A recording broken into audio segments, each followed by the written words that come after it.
Comparison reports. A copy of this order of business has been placed on each member's desk. If there are no objections, the motions will prevail. Hearing no objections, the motions prevail. Second reading of Senate files.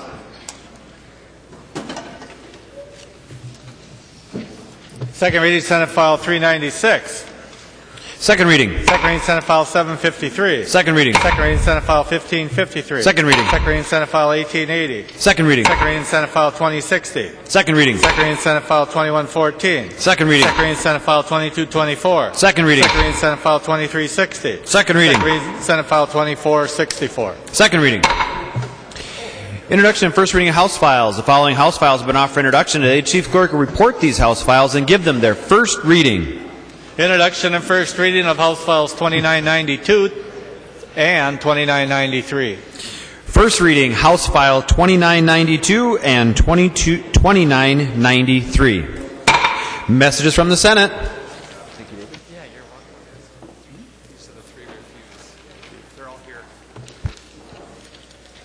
Message from the Senate. This is the Quam motion. Mr. Speaker, I hereby announce the passage by the Senate of the following House file herewith returned as amended by the Senate, in which amendment the concurrence of the House is respectfully requested. House File 2128, an act relating to health. Quam moves that the House refuse to concur in the Senate amendments to House File 2128, that the Speaker appoint a conference committee of 3 members of the House to meet with a like committee appointed by the Senate. Call the member from Olmsted, Representative Quam, to your motion. Thank you, Mr. Speaker. There are technical changes and differences between the bills, and I feel the House bill is best, so I would ask that we refuse to concur. Discussion. The member from Nicollet, Representative Morrow. Thank you, Mr. Speaker. Mr. Speaker, would Representative Quam yield for a question? He will. Representative Morrow. Thank you, Mr. Speaker. Representative Quam, could you just tell us what this bill is and what those changes are? The member from Olmsted, Representative Quam. Thank you, Mr. Speaker. This is an update for terminology language conformity to the national curriculum for training for EMS, paramedics, and services. Further discussion. Seeing no further discussion, all in favor of the Quam motion signify by saying aye. Aye. Opposed, nay. Motion prevails.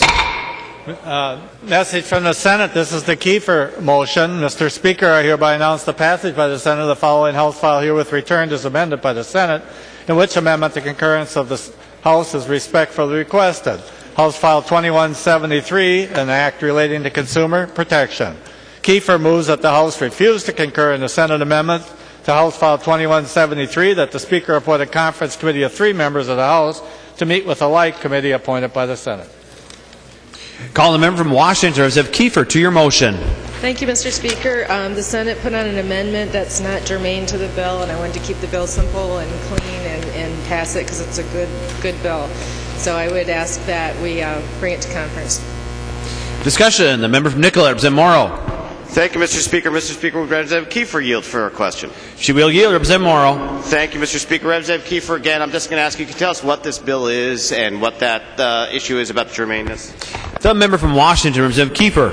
Thank you, Mr. Speaker. This bill was passed unanimously off the House floor, and it deals with giving a three-day cancellation process for home solicitations that are not something that the customer asked for. It was someone coming to the door and then coming into the house and then refusing to leave until a contract is signed, and we're giving the people a 3-day waiver. What was added onto it was an amendment that is completely different. It's actually riding as a separate bill right now in the House and will probably be heard later on. Discussion of the motion. Seeing no further discussion, all in favor of the Kiefer motion signify by saying aye. Aye. Opposed, nay. Motion prevails. Message from the Senate. This is the Barrett motion. Mr. Speaker, I hereby announce the passage by the Senate of the following House file herewith returned as amended by the Senate, which amendment the concurrence of the House is respectfully requested. House File 2508, an act relating to public safety. The member from Barrett moves the House refuse to concur in the Senate amendments to House File 2508, that the Speaker appoint a conference committee of 3 members of the House to meet with a like committee appointed by the Senate. The member from Chisago, Representative Barrett, to your motion. Thank you, Mr. Speaker, members, Representative Morrow. This bill is related to synthetic drugs, and the bill we passed a week ago. The Senate version differs from ours in the section related to expedited rulemaking by the Board of Pharmacy. We have it in, they have it out. I would like to confer with the Senate and would hope that you would agree. Thank you. Discussion. Seeing no further discussion, all those in favor of the Barrett motion signify by saying aye. Aye. Opposed, nay. Motion prevails.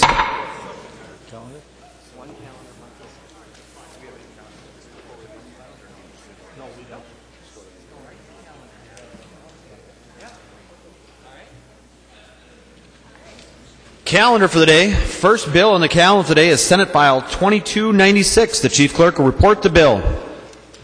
Senate File 2296, number 4 on the calendar for today, the first engrossment, an act relating to elections. Call the member from Anoka, Representative Sanders, to present your bill. Thank you, Mr. Speaker. Members, Senate File 2296 is in front of you. This is a technical bill dealing with elections that strikes the language and date from military and overseas absentee ballots. What happens in the past and what what we could anticipate happening in the future, if there was an error with the date, that ballot would be rejected, a subsequent ballot sent back to that voter, with them then having to refill out, sign and date the absentee ballot correctly, then resubmit it back, all in hopes that that is logged by the auditor by election day. We're running into, and again, anticipate some problems where, due to military and overseas voters being obviously overseas, they would not have the amount of time necessary to fill out appropriately a subsequent absentee ballot. So we are going to delete that date from the absentee ballot. Again, absentee ballots are during a very defined period of time, as well as they are postmarked. So we believe that the date is not necessarily necessary, and I ask for member support on that issue. And Mr. Speaker, I also have an author's amendment. There is an author's amendment at the desk. The Chief Clerk will report the author's amendment. Sanders, moving to amend Senate File 2296, the first engrossment as follows. The amendment is coded 428. Call the member from Anoka, Representative Sanders, to your amendment. Thank you, Mr. Speaker. Members, this is an important amendment for our presidential election coming up in 2012. Current law says that at least 77 days before the general election, the chair of each major political party must certify the nominees for the ballot. However, both the Republican and the DFL conventions fall after that 77-day mark. 71 days is the first day of the GOP convention, where a presidential nominee and the vice presidential nominee would be selected and would be able to be certified. I spoke with Representative Simon, and due to the fact that the Democrats have Presidents Obama and Vice President Biden, that they can certify before the 71st day, that this will be a good fix for this election cycle, and that we can continue to work on what an appropriate number may be going forward in the future. But this will allow Minnesotans to have a choice between both major political parties on the for president and vice president on the 2012 ballot. Thank you. The member from Nicollet, Representative Morrow. Thank you, Mr. Speaker. Mr. Speaker, would Representative Sanders yield for a question? He will yield, Representative Morrow. Thank you, Mr. Speaker. Representative Sanders, I think you answered the question, but it reminds me of a question that Representative Biskin sometimes asks. When we put something specific in a statute like 71 days, then do we come back in 2 years and we amend it again? And if so, okay, or is there a better way to do this than having to put the specific number in statute? The member from Anoka, Representative Sanders. Thank you, Mr. Speaker. Representative Morrow, this is a fairly specific number, and again, the reason for that number is it does allow for the GOP to actually select a candidate this time. This is a deal that we worked out with the Secretary of State's office that, again, does work for this period of time. I'm not aware of what a better way to do it is right now. I think that that will take substantially more time to figure out how do we capture both major political parties, conventions, when I think our conventions are almost even a month apart. I believe the DFL convention is sometime in the Democrat is sometime in September, I believe. So I don't know. I pledge if we're all blessed to be back here next year to find something that would work going forward. But for now, I think this is a kind of a Band-Aid fix. Member of Nicollet, Morrow. Well, thank you, Mr. Speaker. Mr. Speaker, if Representative Sanders would yield just one more time. He will yield. Representative Morrow. Thank you, Mr. Speaker. Representative Sanders, I know you're listening at the same time, and I don't want to be rude. Representative Sanders, I know that we sometimes will have the impression or the belief that there are two political parties. Of course, there are more than two. Does this affect any of the other political parties or organizations in the state? The member from Anoka, Representative Sanders. Thank you, Mr. Speaker. Representative Morrow, it's my understanding that current law just says the major political parties, which should be, I assume is defined as Republican, Democrat. Discussion. The member from Olmsted, Representative Liebling. Well, thank you, Mr. Speaker, and I won't ask Representative Sanders to yield, but maybe I don't know if he'll want to respond after I kind of ask this rhetorical question, I guess. But Representative Sanders, what it sounds to me like the state Republican Party maybe didn't look at state law or somehow made its arrangements that somehow don't meet up with state law. And now you come and you want to change state law to meet the party's arrangements. And I hear you that this current law apparently doesn't allow you to have your convention and nominate your nominees within the limits of the law. But okay, I'm sorry. I'm hearing here it's the national convention, not the state convention. Okay, so I guess I'm getting the answer. Thank you. The member from Washington, Representative Detmer. Well, thank you. I think what we're talking about here is doing the right thing for our men and women that are serving overseas. And thank you, Representative Sanders, for bringing this forward because, you know, with that date situation that we're trying to eliminate, we don't have the ballots going back and forth when the date isn't on that ballot. And so that these men and women that are serving overseas will have their chance to put their vote in. Thank you. Further discussion of the author's amendment. Seeing no further discussion, all those in favor of the author's amendment signify by saying aye. Aye. Opposed, nay. The amendment is adopted. There is an amendment to this. The clerk will report the next amendment.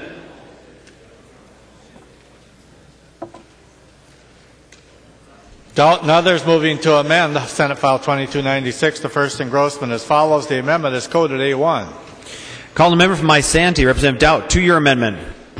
Thank you, Mr. Speaker and members. I want to thank Representative Sanders for bringing the underlying bill and his amendment. I believe that both of those are good government and will help us run better elections. This amendment that I'm offering is actually House File 2704. Which made it through our committees and sits on our general register, but missed deadline in the Senate. So basically what this amendment does is moves our primary from its current date in August up to June. I have also provided a handout that shows all of the primaries in all of the states in the U.S. and when those dates are. Currently we have one of the later dates for a primary. This bill would move it to the third week in June, which would put us exactly in the middle of all of the other states. I believe that this is good government because it will increase participation in the primary. I think that our late August primary is a time when people are on vacations and people aren't really tuned into what's going on with the primary elections. Moving up to June, I think we'll put it in at a time when other primaries in other states are going on, and I think we'll have more media attention and more voter turnout. And I believe we've got less family summer vacations going on at that time as well. So in addition to that, Actually, I think that is probably it. I think there's a few other people that would like to speak to this amendment. I'd certainly like to ask you to vote in favor of the amendment. I believe it is a good government. And the one thing that I did want to mention, the Senate actually passed this in 2007, and I know that it's been discussed in this body in the past, but I believe it's something we should do. I think it's the right thing to do, and I certainly would encourage all members to support the amendment. The member from Dakota, Representative Hansen. Thank you, Mr. Speaker. I'd like to ask for a roll call on this amendment. Representative Hansen has requested a roll call. Seeing 15 hands, there will be a roll call on the amendment. The member from Dakota, Representative Hansen. Thank you, Mr. Speaker. I hope members are paying attention. This is a very big amendment, dramatically changing Minnesota's election law. Now, a couple years ago, we had a bill to move the primary from September to August because, quote, we had to do it. Here we're moving it to June.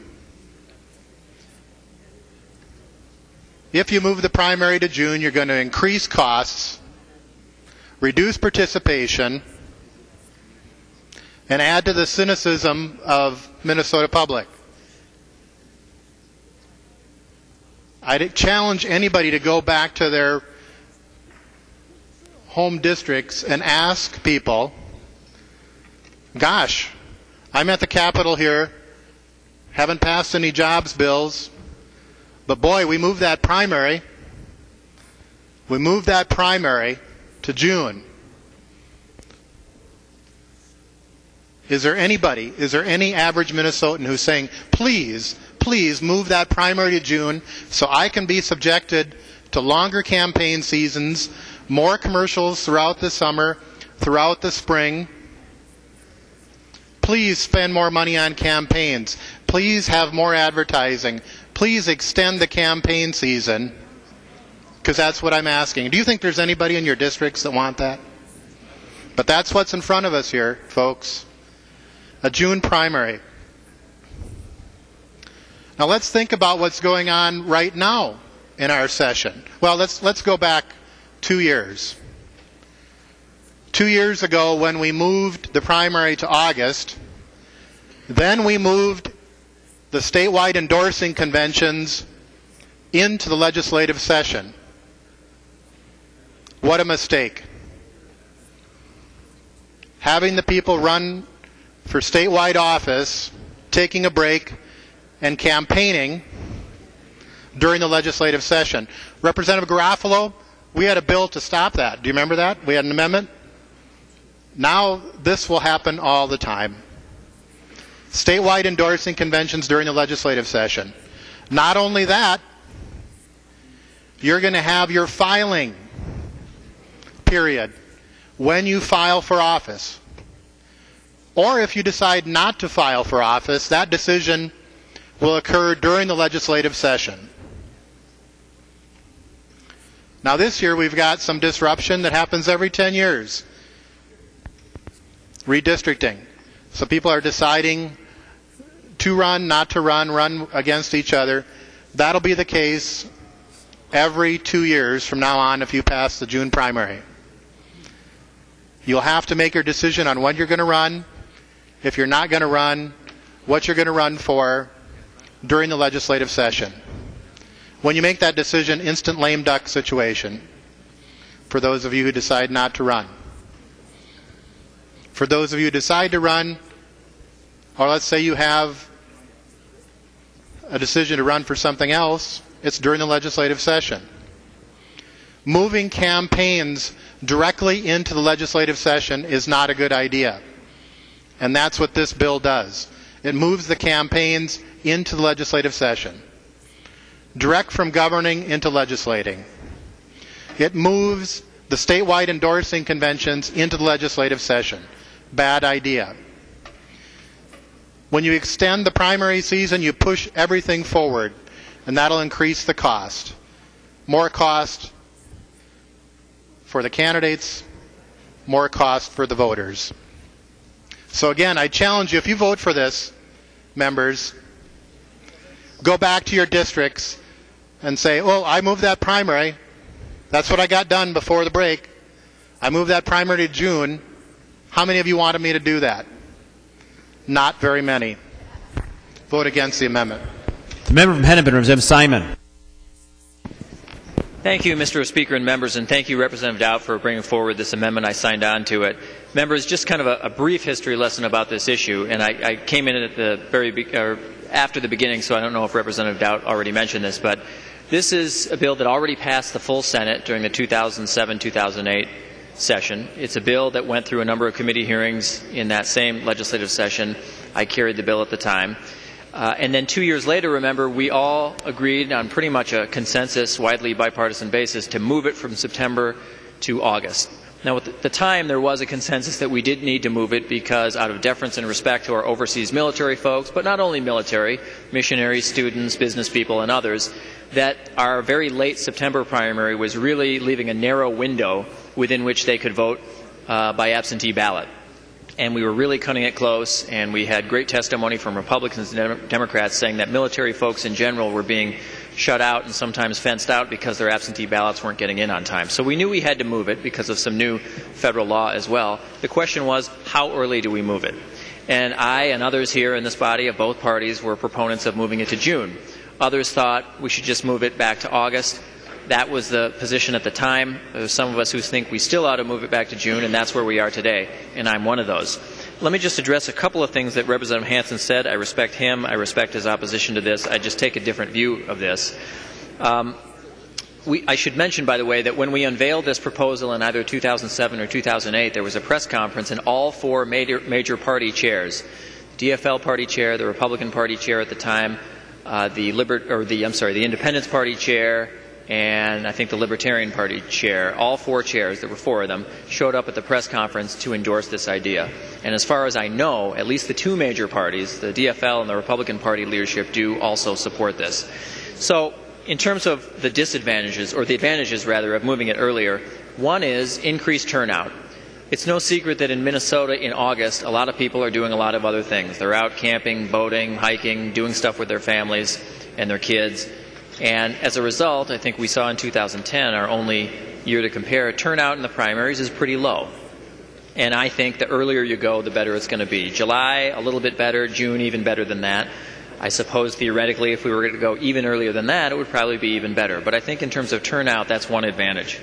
Now, I know that Representative Hansen raised the idea of longer campaigns. I respectfully disagree. I think what would happen is the overall arc of the campaign would be the same length, only we'd be spending more time talking about party matchups and less time on intra-party squabbles.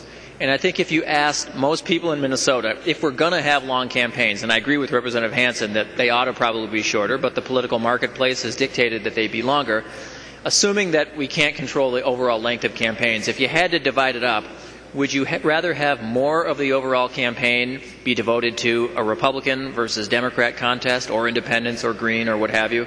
Or would you rather have more of it be taken up by intra-party squabbles, endorsements, primaries, and that sort of thing? And I think most people, I would guess, would say that they'd want it to be kind of the general election discussion, the clash of ideas and proposals going forward. And so it's with that in mind that I think this is the better option as well. Now, it is true, as Representative Hansen said, that for some of us in this room, it might be a little less convenient. It's true that if any of us faced a primary challenge, for example, no question about it. We're here usually until at least late April, but usually and more typically, as you know, until mid-May or even later. And that's true. It would probably be overall less convenient for the 201 of us in this building. But I think we ought to look beyond our own noses and look about what's best for the overall electorate. Is it possible that someone's going to primary us in here? Yeah, it happens from time to time. It's very rare. And in other states where they have this similar system, it's similarly rare. But I think we should think a little bit beyond what's good for the 201 of us and what the people of Minnesota is probably best for the people of Minnesota. And I might note, too, as well, members, and I think Representative Dowd, I don't know if he plans on, I see he did hand it out here on the floor. He had a great graphic I see that he handed out, which shows that even if we change it to June, we're still about in the middle in terms of states' primaries. This is by no means an early date. This is right pretty much smack dab in the middle, in fact, maybe even a little bit on the late side, I believe.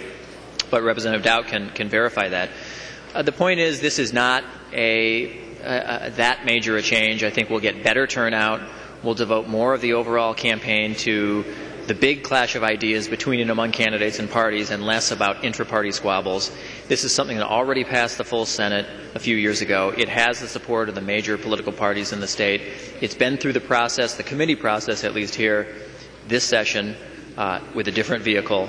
It's just sitting elsewhere on the general register, and so members, I urge you to vote yes. The member from Hennepin, Representative Anderson S. Thank you, Mr. Speaker, and thank you, members. I'm rising to oppose this amendment, despite my dear friend offering it, and for a couple of different reasons. As I look at this amendment, this is an anti-challenger amendment. This is a fencing out of challenger candidates challenging us as a body. And I think it's pretty self-serving of us to support this amendment because it makes it really difficult for somebody that wants to challenge us as incumbents. There is a power of incumbency here at the legislature. And you're going to say that somebody is going to turn around and challenge us in an election after just 16 months of us serving in office without even seeing our final votes in the second year of our term. I think that's wrong. I think that's a disservice, and I think it's just too self-serving. Some of the other issues, too, that I want to echo what Representative Hansen pointed out, too. We all know that it's a death sentence when you announce early that you're going to be retiring from the legislature. Now, we've had some of that this year because of the redistricting process, and that's a little bit more unique. But usually, incumbents don't want to show their hand that they're going to be retiring because they feel that they might become lame ducks. And here we're going to be placing that people are going to be filing for office in March. March. And for what purpose? I think that this is more of a damage and a detriment to our state, no matter who's in control. And I say this being as part of the majority, knowing that challenger candidates are going to be, I've got an opponent against me.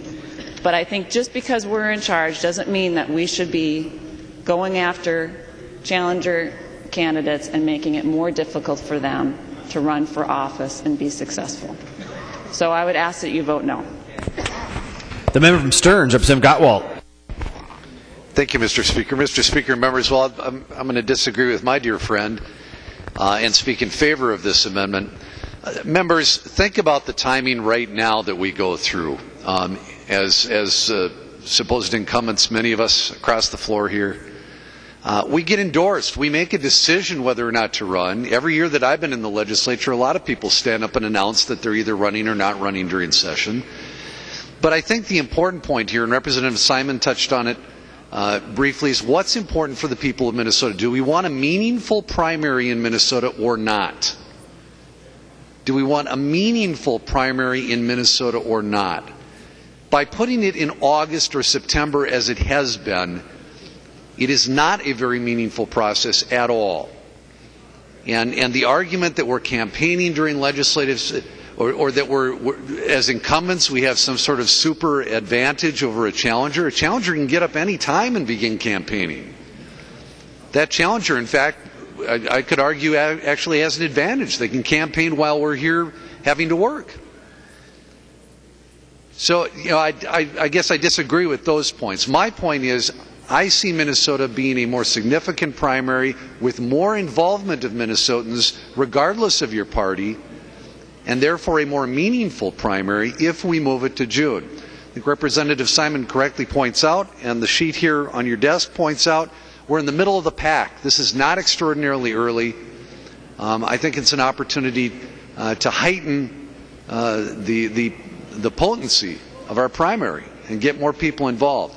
I think it's the right thing to do. I think we should not be afraid of it.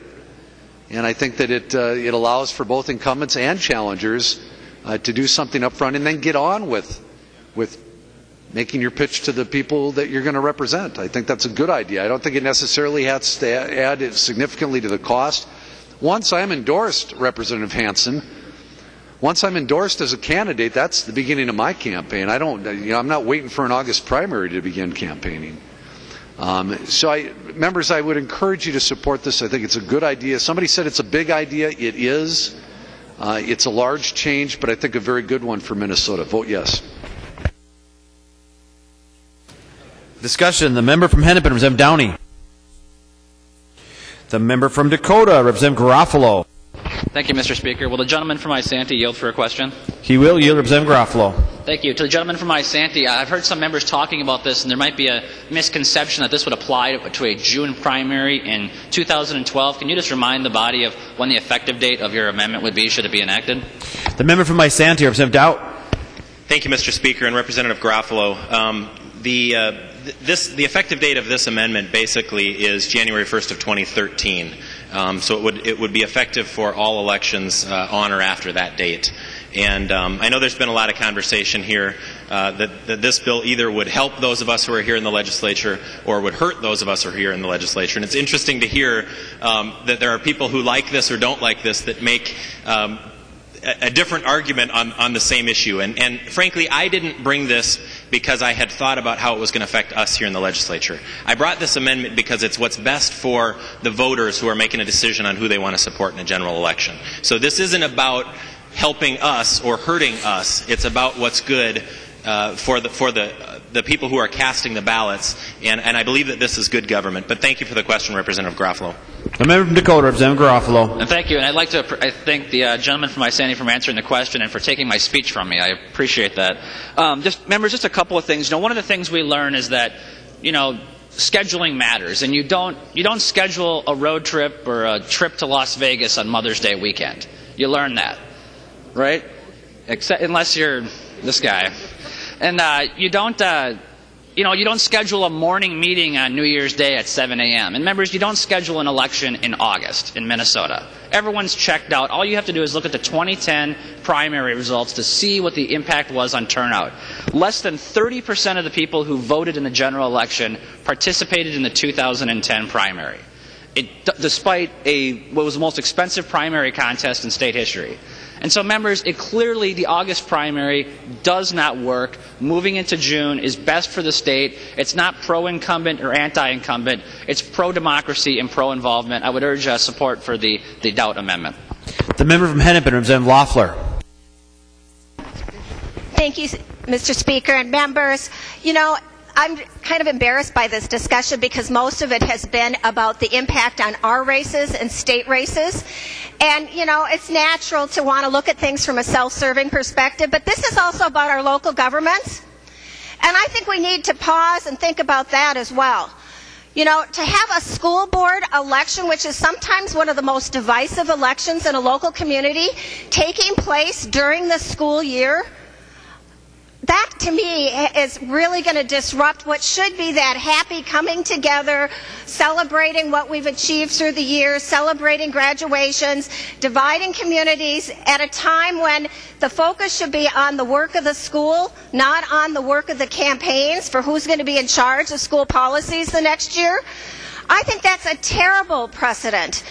And, we spent a long time last night, past midnight, talking about how should we handle our elections? And who should we disenfranchise? Who do we want to encourage? My goals have always been to maximize participation of our citizens in elections and have them be informed voters.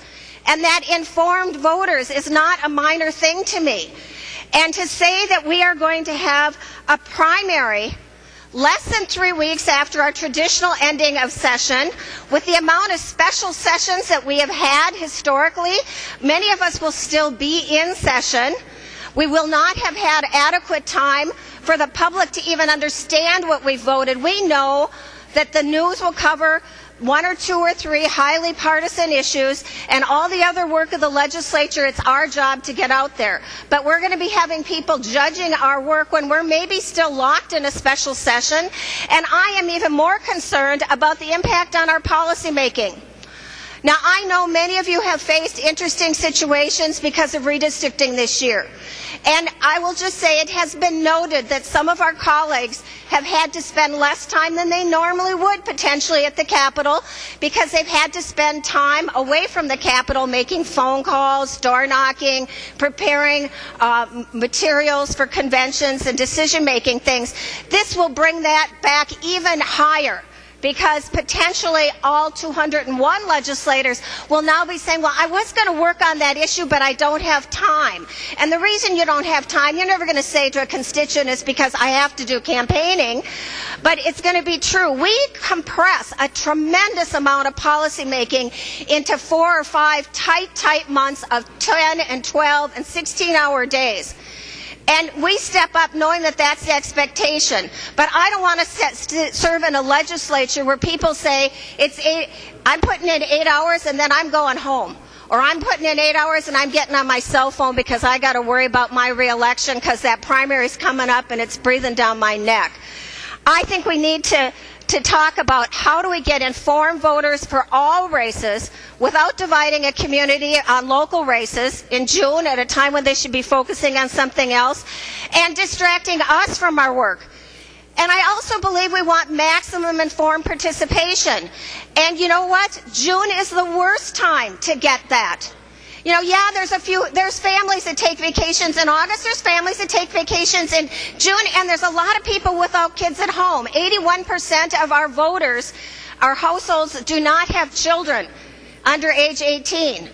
Their vacations might be in January, they might be in March. You know, it's Minnesota, it's winter, we know what happens here. I wouldn't support a January one because we disenfranchise all the snowbirds. But June is just as popular as August when you look at the range of the voters we have. But you know what June is about too? June is the #1 moving month in Minnesota. When you're buying a home and you happen to have children, you wait till school's out. You have that moving trailer and that new experience, that new neighborhood start June 1st. The #1 moving date for renters is June 1st. They get into that habit when they rent their first apartment, when they get out of college, or and they stay with that date with those 1-year renewals of every lease. So they can be 33 years old and still renting, and it's June 1st that they decide to get those moving trailers. They will move into a community in which they don't know a single person except maybe the top of the ballot, because the governor or the president will have enough money to inform the voters statewide. But they're not going to know about who's running for school board, who's running for mayor, who's running for city council, who's running for legislator from their area.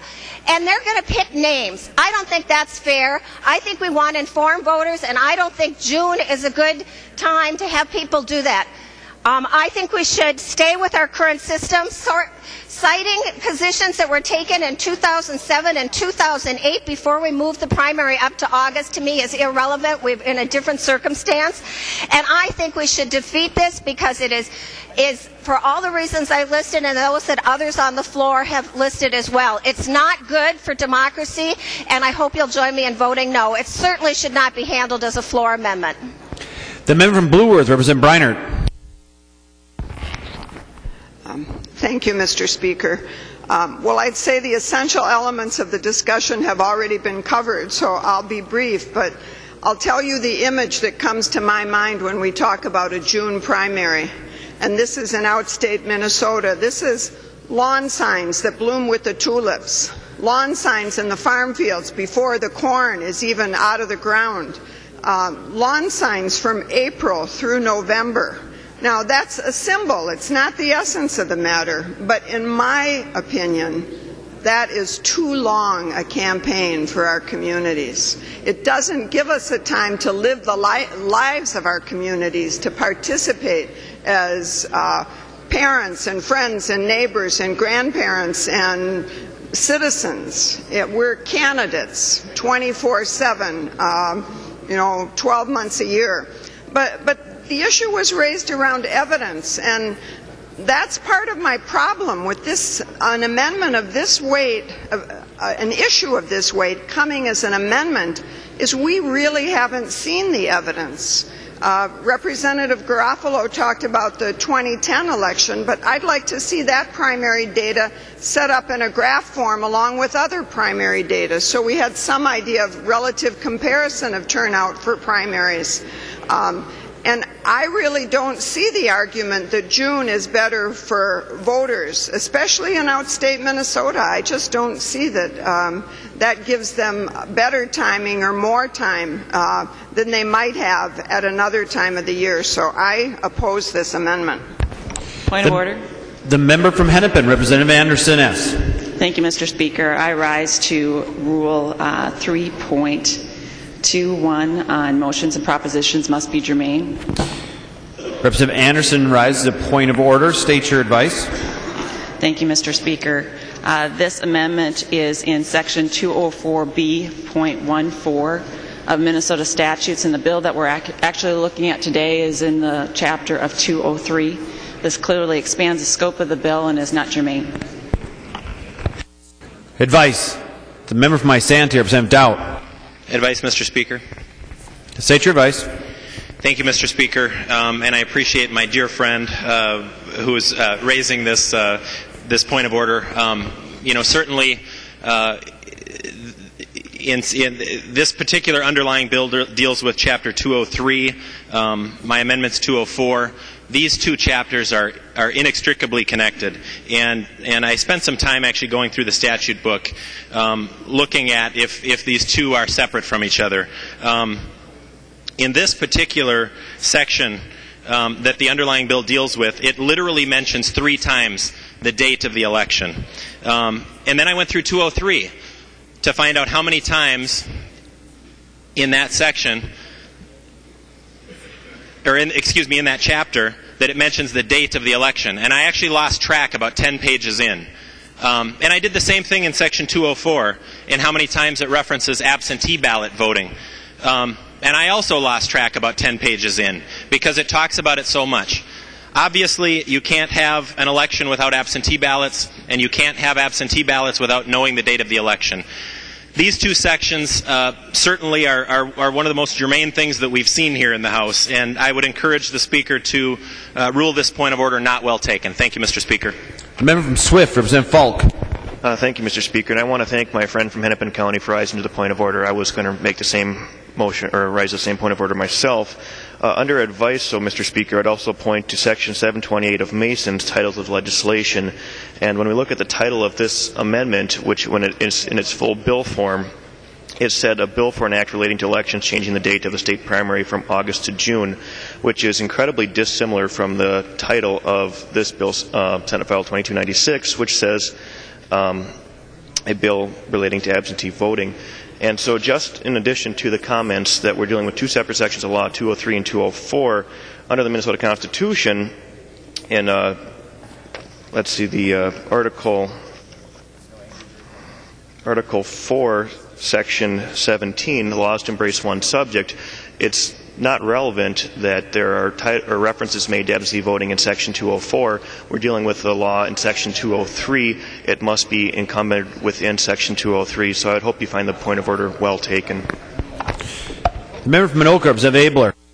Thank you, Mr. Speaker and members. I have some advice. We have a bill in front of us that we like. It talks about helping military people vote. It talks about helping people get on the ballot. And then we have a very divisive amendment.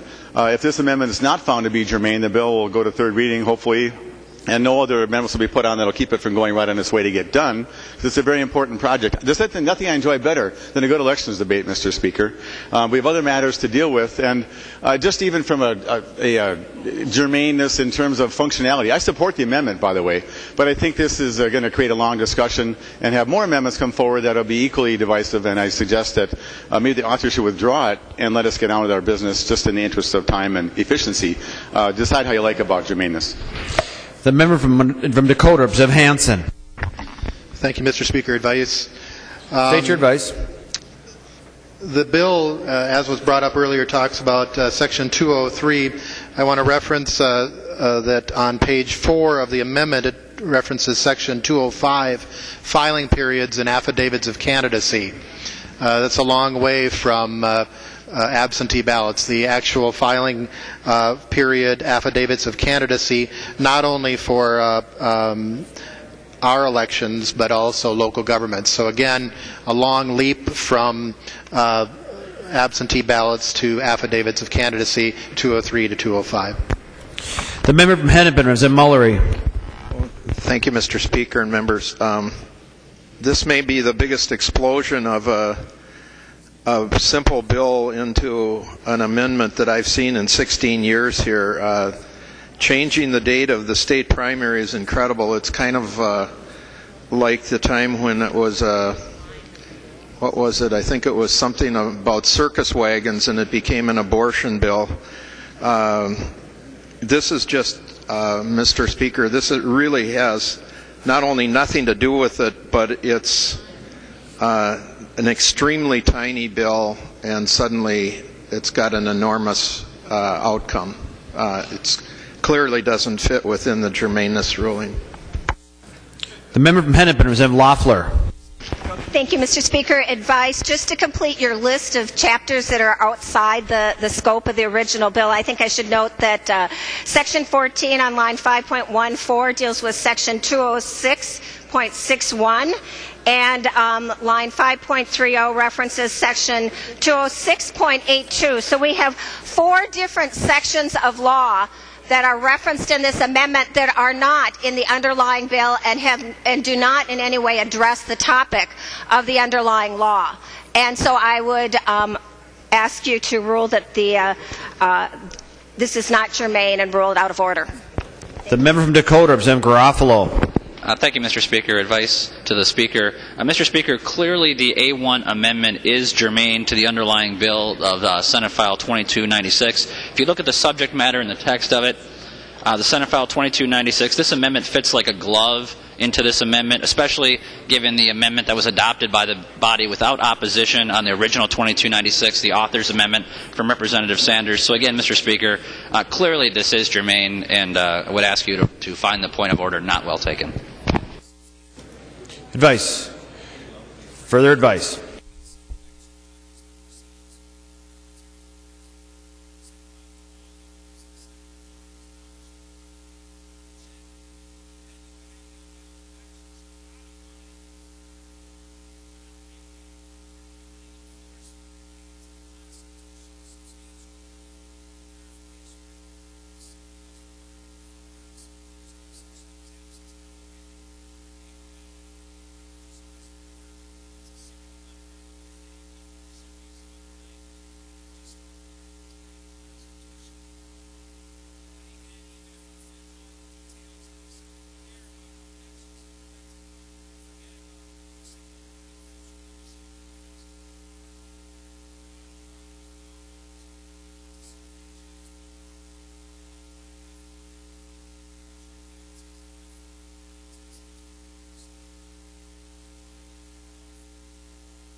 Members, after hearing advice from Representatives Doubt, Anderson, Falk, Abler, Hansen, Mullery, Loeffler, and Garofalo, I'm going to turn the question of germaneness to the body. The question before the body, then, is the judgment of the body that the point of order is well taken. A green vote means that the point is well taken. A red vote means the point is not well taken. The clerk will take the roll.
Members, please vote.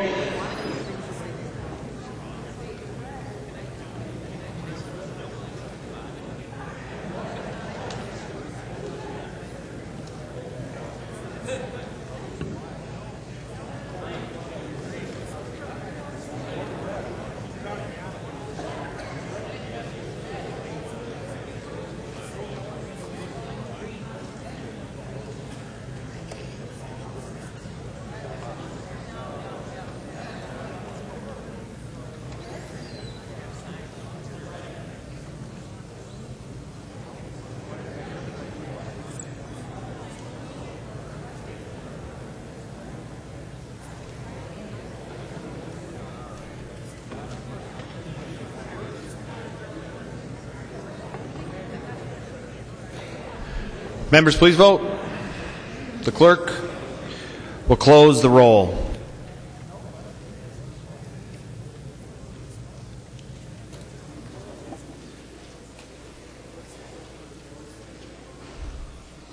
There being 60 ayes and 71 nays, it is a judgment of the body of the judgment of the House that the point of order is not well taken.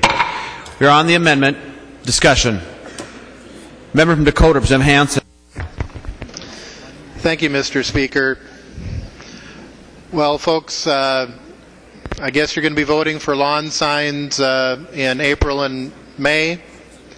The debate has talked about the impact on us. I want to follow up on Representative Loeffler and Representative Breinart that this is going to increase the cost for your local governments. Your local elected official campaigns are going to be longer. Representative Garofalo indicated that the cost went up and the participation went down in the August. Same thing's going to happen in June. Members, this is a vote, if we vote for this, is a vote that Minnesotans aren't asking for, aren't going to appreciate, and are going to be very disappointed by. Extending the campaign season. Let's look to Britain. They have a 8-week campaign season. Call an election, bam, campaign and go. This will go to perpetual campaigning, ongoing elections, increased cost. Those with means will run for office. Those that don't have the means will struggle, of both parties. Sad day if we vote for this. I would encourage you to vote against the amendment. Discussion.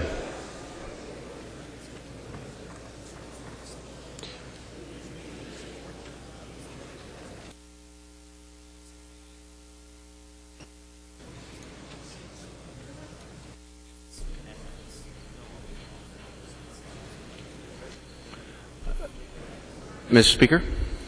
The member from Hennepin, Representative Thiessen. Thank you, Mr. Speaker.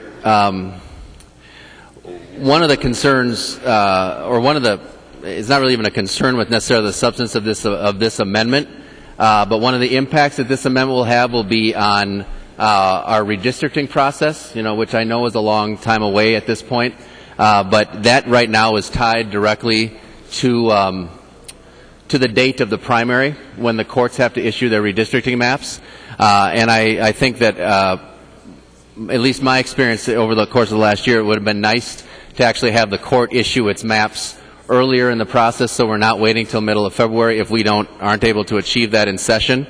And so, Mr. Speaker, I do have an amendment to the amendment that addresses that issue.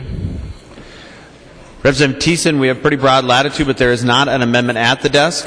I don't know that it's copied or printed yet. Okay. Well then, Mr. Speaker, to this bill. So the way that the current law works, you have to have the date that the courts have to issue their maps is 19 weeks in advance of the date of the primary. And what that means is that these would land, you all know that it landed in February of this year, February 21st of this year. If this amendment were to go on, it would move it up maybe to mid-December when those maps would be released. It seems to me it's in all of our best interest that date actually gets moved up a little bit earlier in advance of that, so we can do some preparation so people know where the maps are, that candidates can actually start thinking about the districts that they might be able to run in earlier than kind of the middle of session or right before the holidays would start. And so I think that this is an important change for us to make. I think that it would be something that would help us quite a bit in our planning, in our recruiting, as kind of selfishly, but also just so citizens are able to participate more effectively.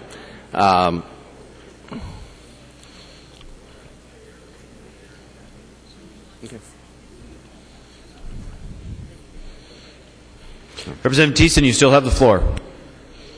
Has the amendment arrived at your desk, Mr. Speaker?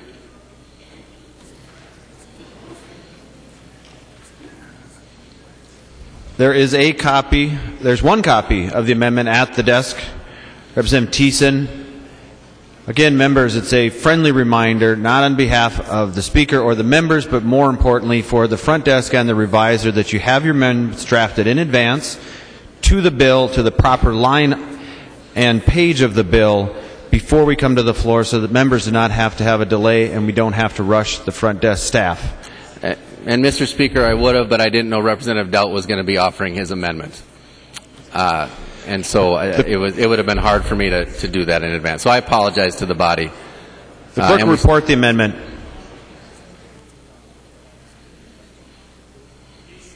Thiessen and others. Thiessen moving to amend the Dowd amendment as follows. The amendment is coded 432. In line 2, his amendment is modified to read page 1 after line 2 insert. The member from Hennepin, Representative Thiessen, explain your amendment. We will not vote on the amendment until all members have received a copy. And Mr. Speaker, I think on line 1.2 we need to change the 2 to a 1 after page, and the line 16 should be line 2. Just so folks know where it fits in. So it's page 1 after line 2 insert. And I was mistaken. It's actually 25 weeks in advance. But what this would do would set the time to be November 1st in any year. So it would be November 1st of the year preceding the election in the redistricted district. So we would have a year in advance knowing what the maps are going to look like. If we aren't able to pass a bill during the legislative session the first year of the biennium, we would know by a year before the election what the maps are, what the new districts are. I think it would help with planning. I think it would make the process just that much more smooth and effective, and I would ask for your support. Discussion. The member from Hennepin, Representative Anderson S. Thank you, Mr. Speaker and members. I would rise to oppose this amendment. If this amendment were to go on, clearly this bill would need to go to the redistricting committee, and given that I lost on the appeal, I might want to have that actually happen. But members, I must say that I do oppose this amendment. Broadly, we're getting into the realm of now redistricting on top of just absentee ballot voting. That's what we started off with, was absentee ballot voting, and now we're to redistricting. This is not the point of this bill. This should not be put onto this bill at all, to this amendment at all. When it comes to the issue of redistricting, if you want to extend and place that the redistricting deadline would be November 1st, that eliminates any opportunity for the legislature to actually come back in the second year and hopefully come to a resolution on the redistricting plan if one is not done in the first year. In this last election cycle, we did not get the data from the Census Bureau until March. And though we were able to pass a bill here off the House floor and off the Senate floor and sent it to the governor to be vetoed, this gives us even less time.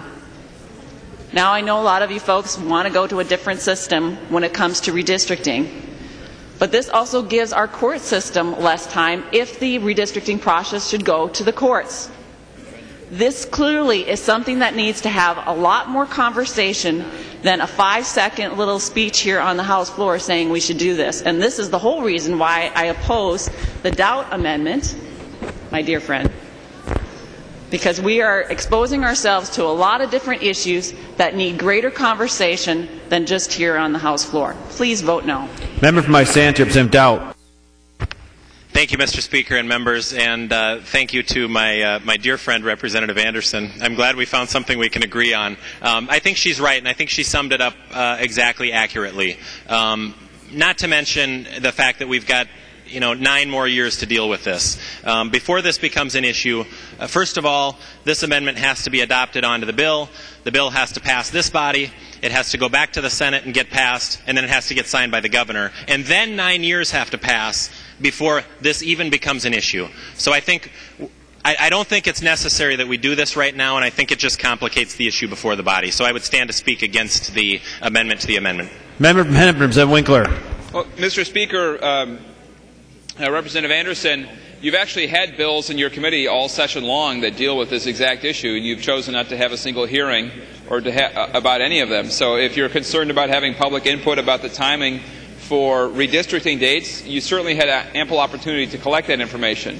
I think there are a lot of people who are interested and willing to engage on a better process for redistricting, and yet there has been really no follow-up whatsoever on an honest discussion, an open discussion, a full consideration of what we might do with redistricting. The bills have just been bottled up in your committee. So if Representative Thiessen has to offer an amendment on the floor, I don't think the excuse can be we haven't had a chance to vet this. We've had ample opportunity to vet this. You've just chosen not to. And Representative Dowd, this, I think, does in fact improve your amendment, which I'm on, and so as one of the so-called co-authors of your amendment, I'd encourage all members to support this. It does improve the timeline of the election process, and it seems pretty straightforward. So I'd encourage a yes vote. And if there is a concern about it from the redistricting committee, you would have time to have a hearing on some of the other bills, and we could learn something and amend this bill as it moves through the process. Discussion. The member from Hennepin, Representative Thiessen. Thank you, and Mr. Speaker, not to belabor it, the only thing that I would note is that if the amendment actually goes on, the concerns that Representative Anderson expressed about not having a chance in the second session to come back and fix things become moot, because if this amendment goes on and the current law stays, it's 25 weeks in advance, which gets us to mid-December anyway. And so we're going to not have a chance to come back into the legislative session if the June primary amendment actually goes on, because it's built the date that's set for the date the courts have to issue the maps is set off when the primary date is. That's how the law is currently written. So that's not an argument against doing this. What this would do is really just set a date certain that's actually pretty close to the date that would be set in law if the Doubt Amendment actually goes on for when the maps have to be issued. But it wouldn't be right in the middle of the holidays. It would give us a little bit more time in advance to to deal with those issues. So, I haven't asked for a roll call. This is not, even though I'm the one offering it, I'm not offering it in my kind of partisan capacity. I just think that this makes good sense based on my experience over the last year dealing with redistricting issues and all that encompasses. So I would ask your support. Thank you.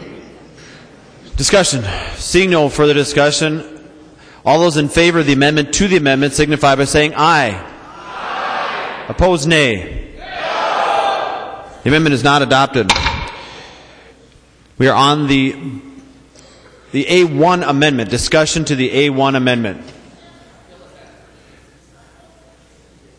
I'm sorry, Representative Khan, if you could pick up your microphone and. Sorry, I called for a division on that. Representative Khan has called for a division. All those in favor of the amendment to the amendment, please stand.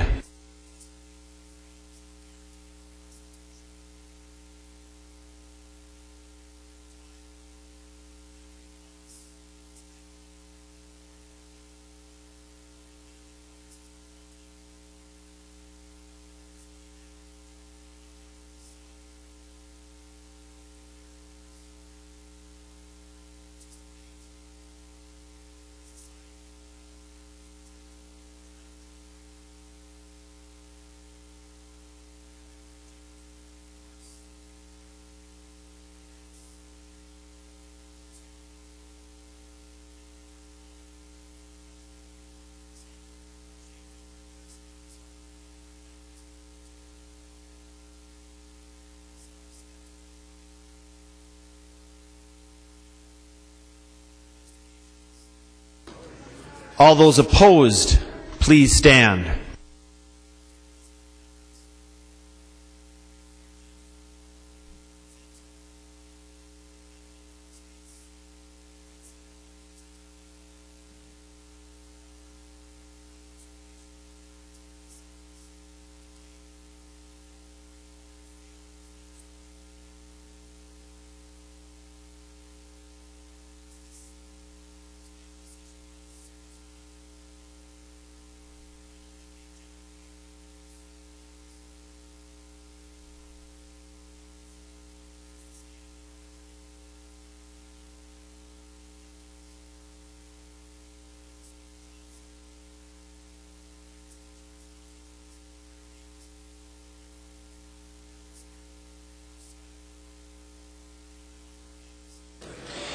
There being 54 ayes and 65 nays, the amendment is not adopted. We are on the A1, we're on the A1 amendment. Discussion. Seeing no further discussion, a roll call being requested. The clerk will take the roll on the amendment.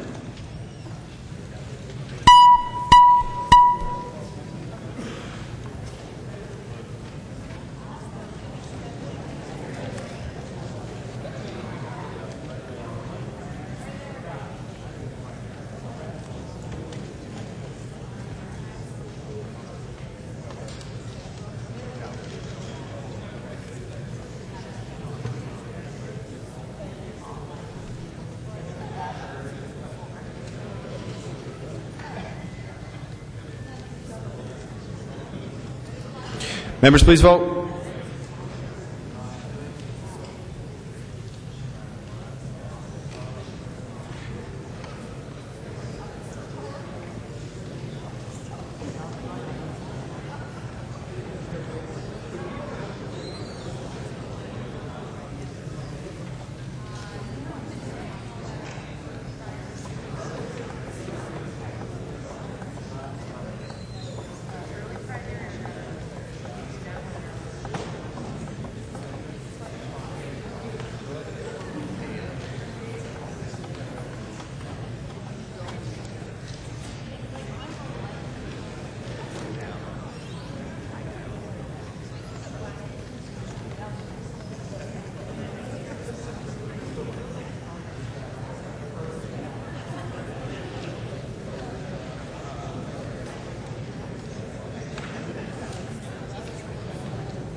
The clerk will close the roll.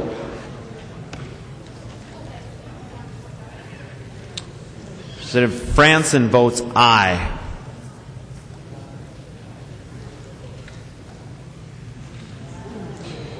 There being 66 ayes and 65 nays, the amendment is adopted. There's an amendment at the desk.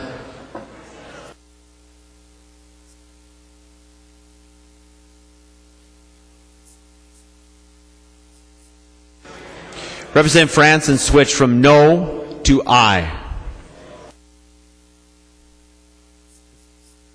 The clerk will report the next amendment.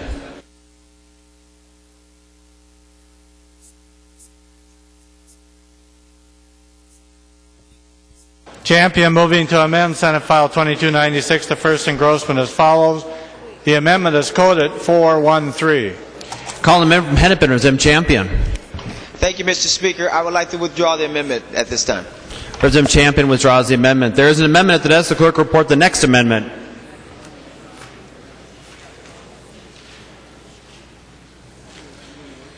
Khan moving to amend Senate File 2296, the first engrossment as follows. The amendment is coded 431.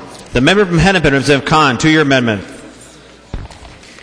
Mr. Speaker and members, this is a really simple amendment that just assures that people who will be eligible to vote in the general election can also vote in the primary. It's along my long career of trying to lower the voting age. This does it in a very, very minor way. It's the same thing we've done for caucuses. We allow anyone to go to the caucuses who will be 18 to participate in the general, who will be 18 at the time of the general election to participate in the caucuses. So this just makes sure they'll be able to take part in the whole process, including the primary. And I think, you know, these people will be turning 18 pretty soon, and I think they'll want to see whether you think they are they ought to be voting. So, Mr. Speaker, I think I'd like a roll call vote on this. Representative Khan has requested a roll call. Are there 15 hands? Seeing 15 hands, there will be a roll call on the amendment. Discussion. The member from Sherburne, Representative Kiffmeyer. Thank you, Mr. Speaker and members. Well, you know, Representative Khan, I've been reading the Constitution quite a bit lately, and especially Article 7. And it says here in the Constitution, every person 18 years of age or more. Not kind of close, but 18 years of age or more. And so, Mr. Speaker, members, I urge a no vote so that we stay in keeping with our own Minnesota Constitution. Thank you. Discussion of the Khan amendment. The member from Anoka, Representative Sanders. Thank you, Mr. Speaker and members. I would urge a no vote on this amendment. Representative Khan, I've supported this idea in the past. I do support including folks that are going to be able to vote in the general election here, but I would like to keep this bill now as clean as possible. I know that we just had a big debate and discussion on that, but that was a bipartisan, both amendments have been bipartisan amendments, and I just would appreciate no more of a no vote on this amendment. Thank you. Seeing no further discussion, roll call being requested. The clerk will take the roll on the amendment.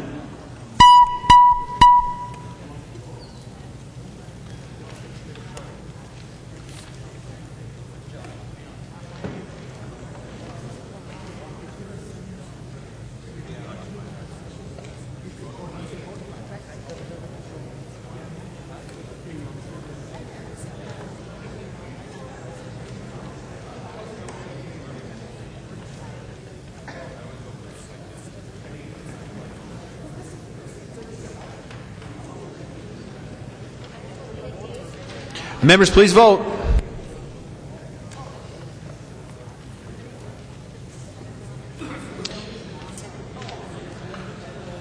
The clerk will close the roll.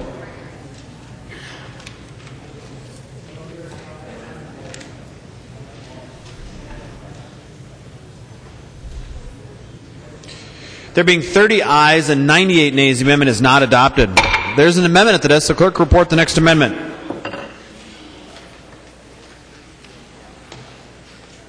Winkler moving to amend Senate File 2296, the first engrossment as amended as follows. The amendment is coded A2. Call the member from Hennepin, Representative Winkler, to your amendment. Thank you, Mr. Speaker. Members, we have a bit of a loophole in state law. We have a restriction in state law that says that you cannot offer a reward to someone to run for public office or a reward to someone to not run for public office. In other words, you can't pay somebody to run. We don't have a corresponding restriction on penalizing people from running for public office. In other words, trying to extract some kind of payment for them if they choose to run. And members, that of course is the exact same thing. The principle, which I think everyone can agree with, is that people's decision to run for public office or not run for public office is not supposed to be based on a payment to receive or not receive money. And it's pretty straightforward amendment, members. It cleans up a little loophole in state law that says you can't penalize someone for running for public office. So, Mr. Speaker, I'm hoping this will be acceptable, but in the meantime, I'm going to request a roll call. Representative Winkler has requested a roll call. Seeing 15 hands, there will be a roll call on the amendment. Discussion. The member from Anoka, Representative Sanders. Thank you, Mr. Speaker and members. I would urge a no vote on this amendment, although I agree with the spirit of it. We had agreements on the other amendments anyway, at least to initially move them forward. So I would ask for a no vote on this at this time. Thank you. Discussion to the amendment. Member from Hennepin, Representative Winkler. Well, Mr. Speaker, Representative Sanders, if that last amendment represented agreement, that's pretty amazing, actually, because I saw people voting on all sorts of directions on germaneness and on up or down votes on the amendment itself. So I don't think adding this clarification in state law about paying somebody to run or paying somebody not to run or penalizing someone from running or penalizing someone if they do, I don't think that's any more controversial than anything else that has been added to this bill related to the June primary. So I think it's a pretty straightforward green vote, members, and I'd ask you to support it. Discussion. The member from Olmsted, Representative Liebling. Well, members, I hope that you will support this common sense amendment. If you vote no on this, you're basically saying that it's okay to punish somebody for exercising their right to run for office. Why in the world would we do that? You know, we've had all kinds of discussions here in the House floor about people's rights to vote, you know, liberty. This is a freedom amendment, members. Somebody's freedom to run for office without coercion. We already say in law, you can't coerce somebody by giving them a reward. You can't pay them to run or to not run. Why in the world should we let somebody be punished for running? Why should we allow them to have to pay a fine for running for office? This is really about our constituents' right to have a willing candidate on the ballot without anybody coming in and coercing that person to take their name off or to not exercise their right to run. So members, this is very common sense. If you're for freedom, this is freedom. We don't coerce, we shouldn't be coercing candidates in this state. It's simply wrong. So I hope that you will vote green on the Winkler amendment. Discussion. Seeing no further discussion, the roll call being requested, the clerk will take the roll on the amendment.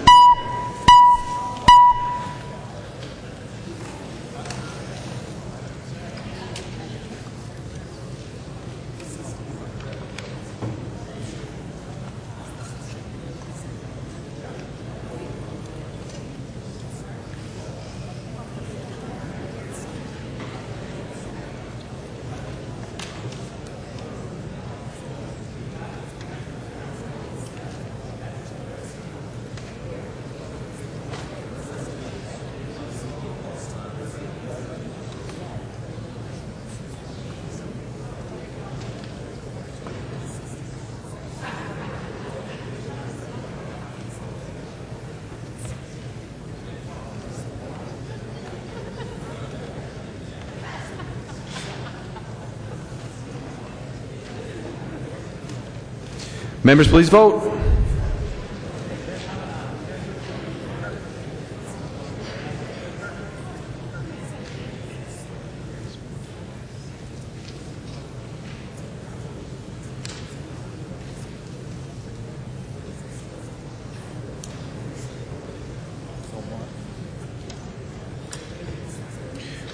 The clerk will close the roll.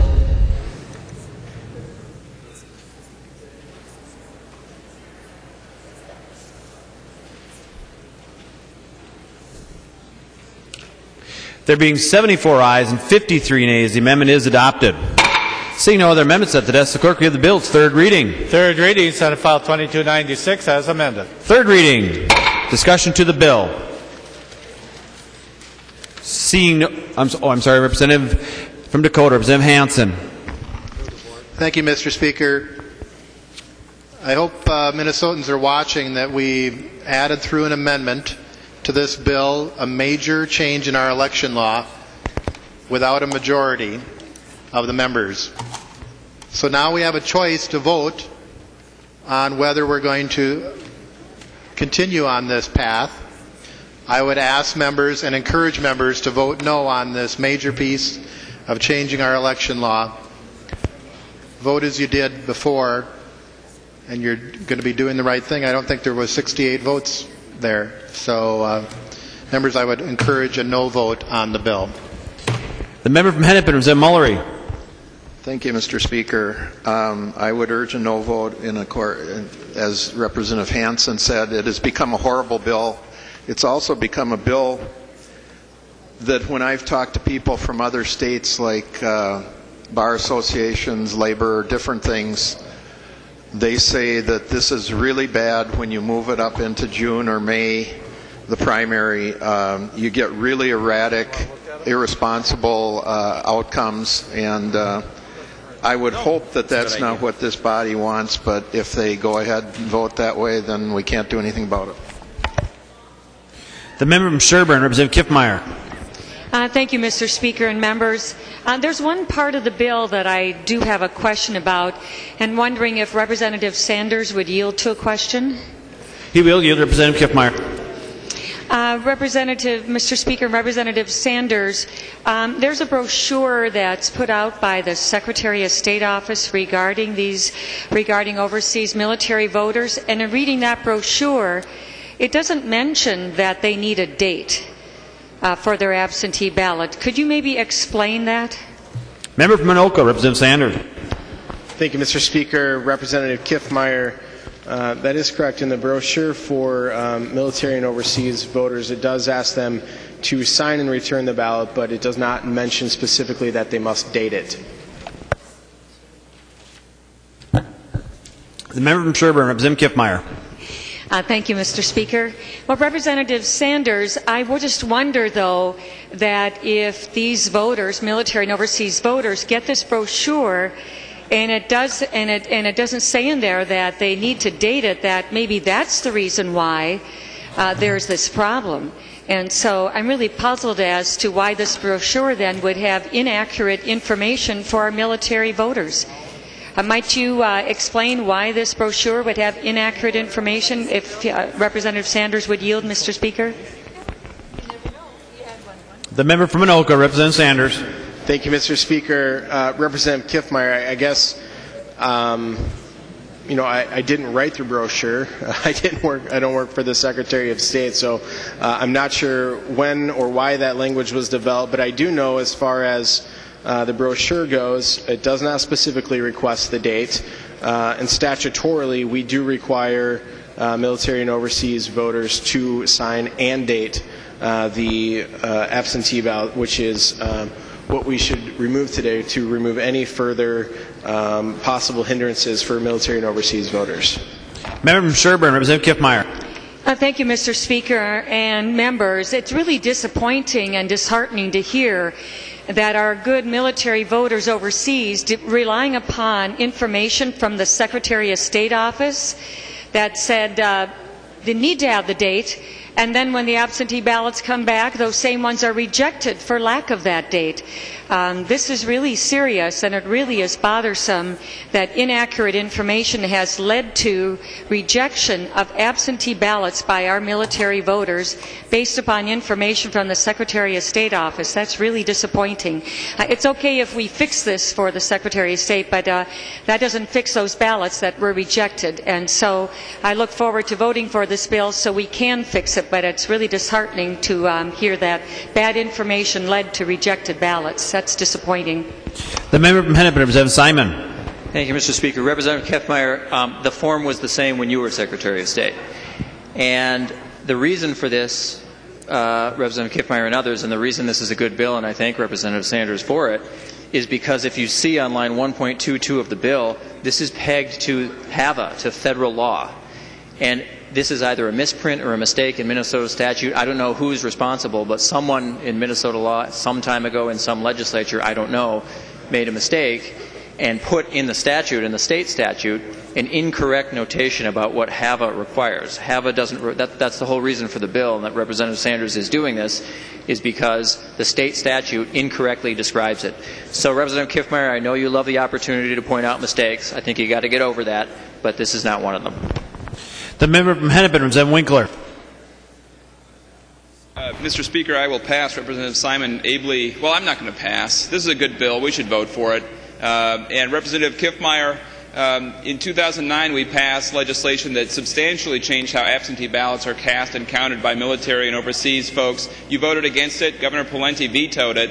And we had to come back and do it all over again in 2010. So I think this idea that somehow the Secretary of State is responsible for problems with military voters is just a political attack and isn't based in reality. And certainly you did nothing to fix it in 2009 when we brought the legislation forward. The member from Hennepin, Representative Downey. Thank you, Mr. Speaker. Would Representative Sanders yield to a question? He will yield. Representative Downey. Thank you, Mr. Speaker. And Representative Sanders, I'm curious. So the Secretary of State's office was putting out a brochure, irrespective of these issues in law, but was putting out a brochure to overseas military voters that did not accurately describe what they needed to do to successfully submit an absentee ballot. Did I hear that correctly? The member from Anoka, Representative Sanders. Thank you, Mr. Speaker and Representative Downey. I thought I had the brochure with me. It's a brochure voter's guide from the Secretary of State's office. Here it is. Thank you, Representative Fabian. Under the voting process for military and overseas, number 3, you must print out and sign the application. It does not mention date, but again, we are... I guess we'll leave it at that, Mr. Speaker. The member from Hennepin, Representative Downey. Thank you, Mr. Speaker. Would Representative Sanders continue to yield? He will yield. Representative Downey. Mr. Speaker and Representative Sanders, how many military or overseas absentee ballots were actually rejected and not counted? Do you have any information on that as a result of folks not filling in the date? The member from Anoka, Representative Sanders. Thank you, Mr. Speaker. I don't have the specific numbers in front of me. I believe that in the last election it was somewhere in the ballpark of about 385. Again, with the anticipation of a presidential election coming up, we anticipate that to be exponentially higher. The member from Hennepin, Representative Downey. Thank you, Mr. Speaker, and I won't ask Representative Sanders to continue to yield, but members, I think what we've just learned on the floor here today is that we had over 300, I think, military absentee ballots that were not counted by virtue of the fact that they didn't fill in the date. And we could sit here and hypothesize all afternoon how many of those might have been filled in properly had the Secretary of State's instructions been accurate. But I think we can logically and reasonably deduce that this error on the part of the Secretary of State's office, this omission, this inattention to detail, literally disenfranchised military overseas voters. So this is a good bill, members. We need to vote green on this and correct this problem. Maybe we need to add some language into state law that has the legislature reviewing the materials that the Secretary of State puts out if he's going to continue to do it inaccurately. And this is no small matter, members, because the Secretary of State has been out advertising in opinion pieces and in press conferences and in testimony before committees a bunch of inaccurate information about the photo ID bill that we passed last night. And I understand the Secretary of State is going to have a press conference perpetuating the same fraudulent statements about the impact of the photo ID bill that we just passed. And so maybe in advance of that, given that the Secretary of State and his lack of attention to detail might seriously have disenfranchised military overseas voters in the last election, Maybe we need to recount some of the misstatements the Secretary of State is about to make again on the photo ID bill. This is right from his opinion piece in the Winona Daily News. 14 misstatements. And we heard statements from the minority last night about the fraud being perpetrated on the voters. Members, here is real fraud by our Secretary of State in terms of his communication about the photo ID bill we passed last night. Number one, the Secretary of State maintains that the photo ID amendment would replace same-day voter registration with a new election system called provisional voting. False. Same-day registration is not eliminated. Provisional balloting is added to the existing provisions. He refers to a new system that will cost local governments tens of millions in new tax dollars. False. It is simply an additional process whereby you partition provisional ballots and count them later when people come in and certify them. Number three, delay the reporting of election results while we all wait for 500,000 to 600,000 provisional ballots to be processed. Members, the Secretary of State's own testimony says there's maybe 80,000 registered voters that don't have a photo ID right now. The numbers are preposterous. The fact that we'd be sitting waiting to count election results is also preposterous. Number five, this photo ID law could reduce our overall vote count by up to 200,000. As though we're somehow going to suppress voting by 200,000 people when no other state with photo ID has even crept up into the thousands, more than the thousands of provisional ballots. Members, this is misinformation in the extreme, and our Secretary of State is out doing this to the voting public. And we got another piece of evidence here about what this Secretary of State is doing through misinformation in the brochures that he puts out that could legitimately have resulted in the disenfranchisement of a bunch of military overseas voters. Should we keep going? The proposed amendment changes the rules. No, it doesn't. It doesn't change a single rule. And would not allow you to cast your ballot. Really, members? After all the debate we just had, all the discussion about provisional balloting, allowing everybody to cast a ballot so long as they can present a photo ID, and our Secretary of State is saying that the proposed amendment changes the rules and would not allow you to cast your vote? Representative Downey, 1 minute, please. The member from Hennepin, Representative Dabney, for what purpose do you rise? Mr. Speaker, point of parliamentary inquiry. State your point of parliamentary inquiry. What order of business are we on, Mr. Speaker? Representative Dabney, we are on final passage of Senate File 2296. Mr. Speaker, we're no longer on Representative Kiffmeyer's constitutional amendment of last night. As I stated to Representative Dabney, we are on final passage for Senate File 2296. Thank you, Mr. Speaker. Representative Downey, you have the floor. Thank you, Mr. Speaker. We're on point number 6 of 14, fraudulent misstatements by our Secretary of State with regard to the photo ID bill. And I'm hoping that the presentation of this evidence gives everybody an increased incentive to vote for the bill that we're under debate on, because this Secretary of State needs help. Mr. Speaker, point number 7. Point of order, Mr. Speaker. Representative Downey, 1 minute. Member from Hennepin, Representative Winkler, for what purpose do you rise? Mr. Speaker, Representative Downey has explicitly said that he is redebating the debate from last night about photo ID. He is also violating the Mason's rule against referring to people or individuals or entities outside of this body. Mr. Speaker, Representative Downey's comments are out of order.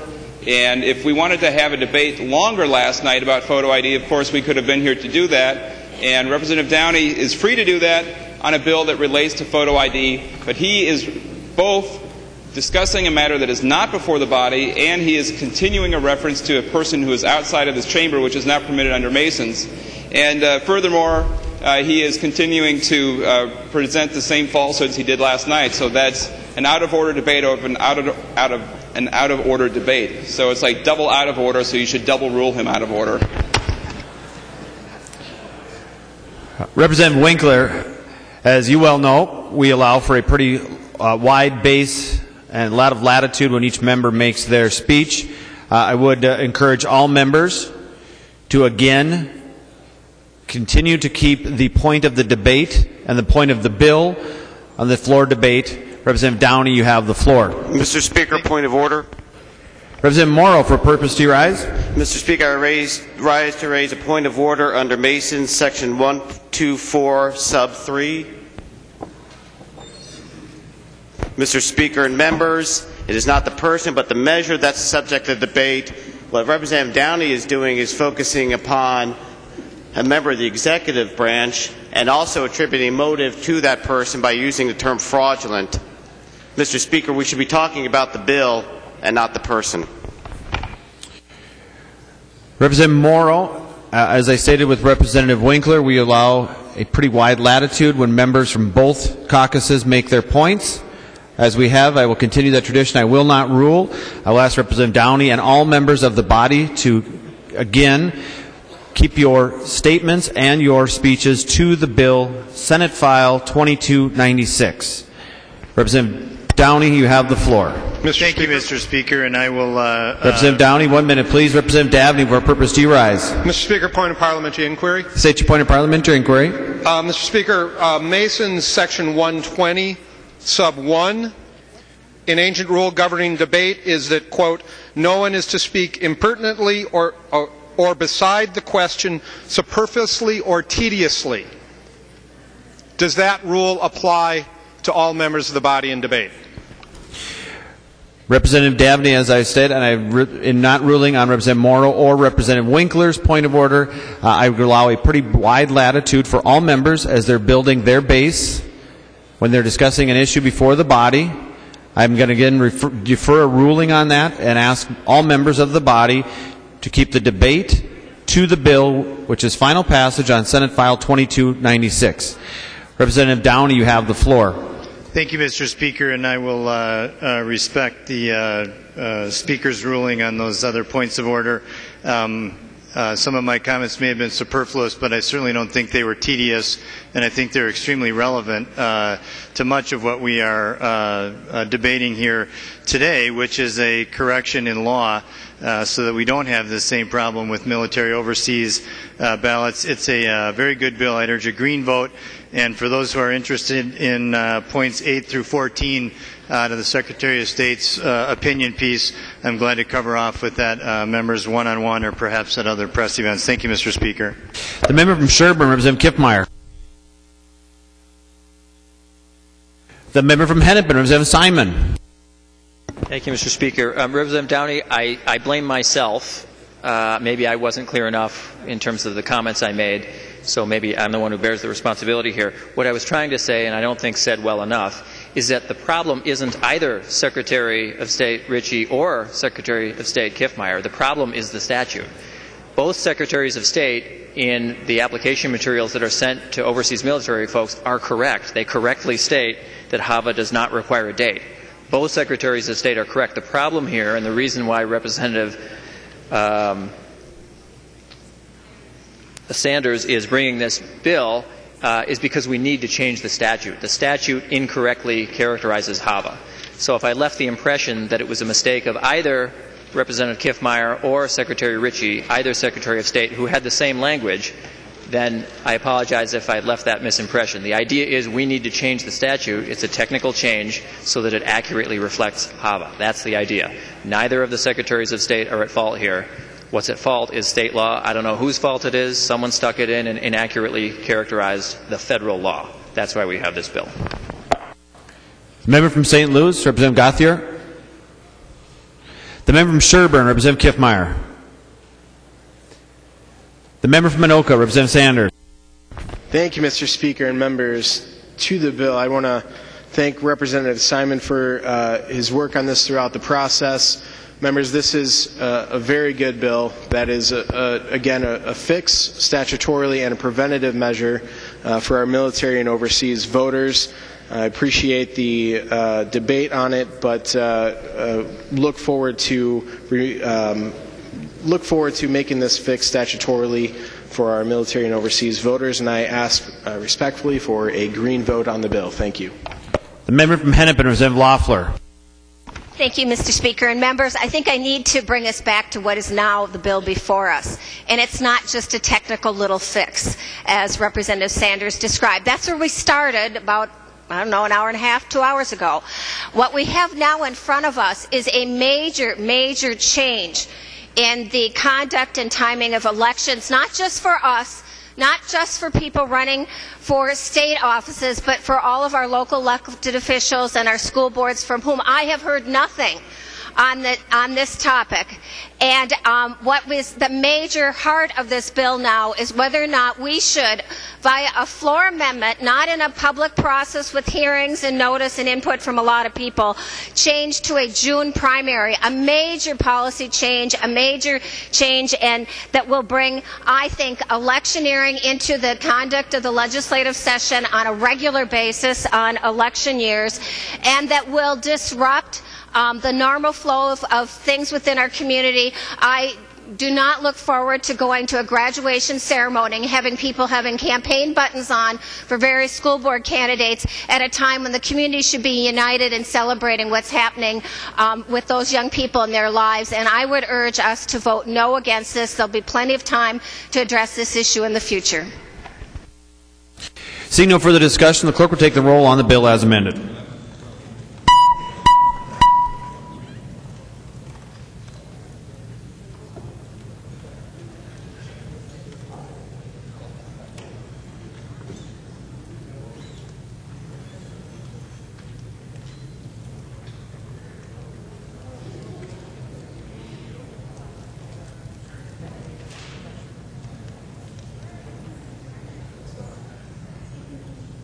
Members, please vote.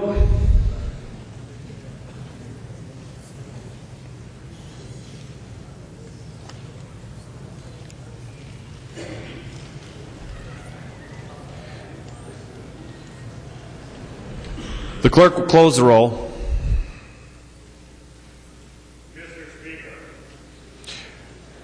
Representative Quam votes aye. There being 78 ayes and 51 nays, the bill is passed as amended. Title is agreed to. Announcements by the Speaker.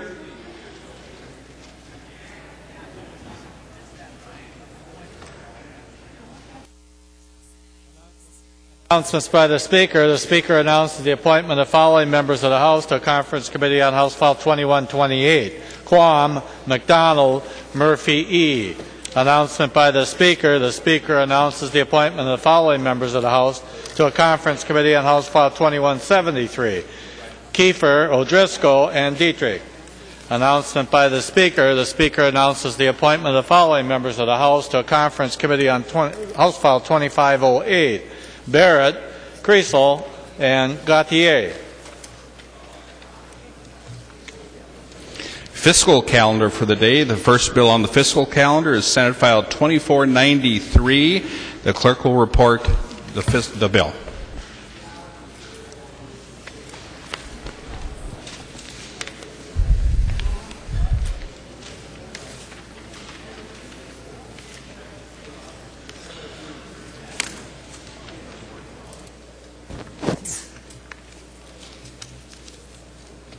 Senate File 2493 on the fiscal calendar for the day, unofficially engrossed and reprinted for the House to include committee amendments, an act relating to natural resources. The gentleman from Meeker, Representative Urdahl. Thank you, Mr. Speaker and members. This is the legacy bill. I'll explain it to you briefly. Article 1 in the bill contains the Lessard-Sams provision, and this is by far the biggest portion of the bill, $97,420,000. Article 2, the Clean Water Fund, $6.4 million. Article 3 basically just changed the date for appropriations eligibility. Article 4, the Arts and Cultural Heritage Fund, $1.715 million. This contains some reappropriation of money from the previous biennium for the Historical Society. Over half of the money is that. Some money for public broadcasting, a film production incentive, and historic rulemaking. Just the total, $105,535,000. And just to refresh your memories on how this fund operates, these are the funds from the Constitutional Amendment of 2008. 3 of them are done on a biennial basis: water, arts, culture, and parks and trails. Our outdoor heritage, again, the Lessard Sams, is done annually. If sales tax collections increase forecasted amounts, then we have supplemental funding, and we only have a small amount for that this year. We have placed more money on the bottom line than we had when we left last session. Our percent in reserve ranges from 3.2% to 6.2%. The reporting procedures we instituted last session are working well and are yielding the sought-after transparency. And, Mr. Speaker, I have an author's amendment I'd like to offer. There is an amendment at the desk. The clerk will report the author's amendment. Urdahl moving to amend Senate File 2493, the unofficial engrossment, as follows. The amendment is coded A6. To the amendment, Chairman Urdahl. Thank you, Mr. Speaker and members. There are several changes here, beginning on page 30 of the bill. These deal with changes from a wastewater provision from 2009. The resulted changes are PCA neutral. The governor worked on this with us and with PCA. It now has a competitive grant program, a 50% match, and there are 3 qualifying entities for this. On page 45, we've made a change in some public broadcasting language. On page 45, line 21, we continue some changes there, placing the film board in charge of the money in this area, in the film incentive program. And then we delete from Section 8 a provision for Let's Go Fishing, and in Section 10 a provision to pardon the Dakota warrior Chaskey. Let me briefly address that provision. Chaskey, you may recall, was one of the 38 hanged at Mankato. He was the one that Abraham Lincoln had said don't hang because he didn't do it. And so I felt it was appropriate to ask for a pardon.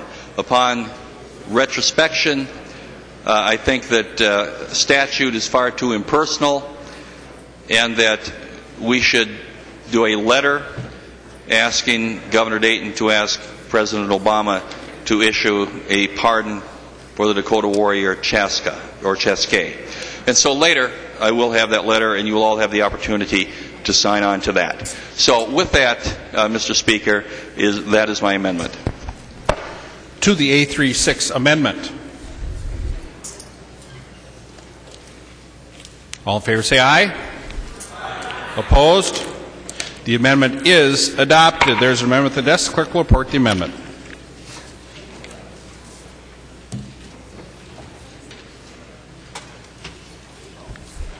Hackbarth moving to amend Senate File 2493, the unofficial engrossment, as follows. The amendment is coded 430.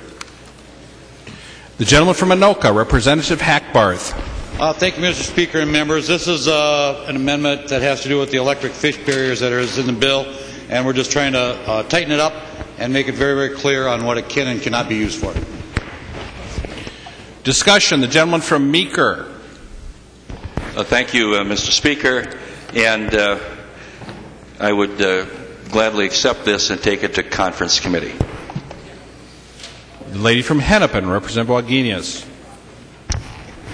Thank you. Representative Hackbarth, I think I understand what you are doing here, trying to eliminate anything but electric barriers and adjacent dams.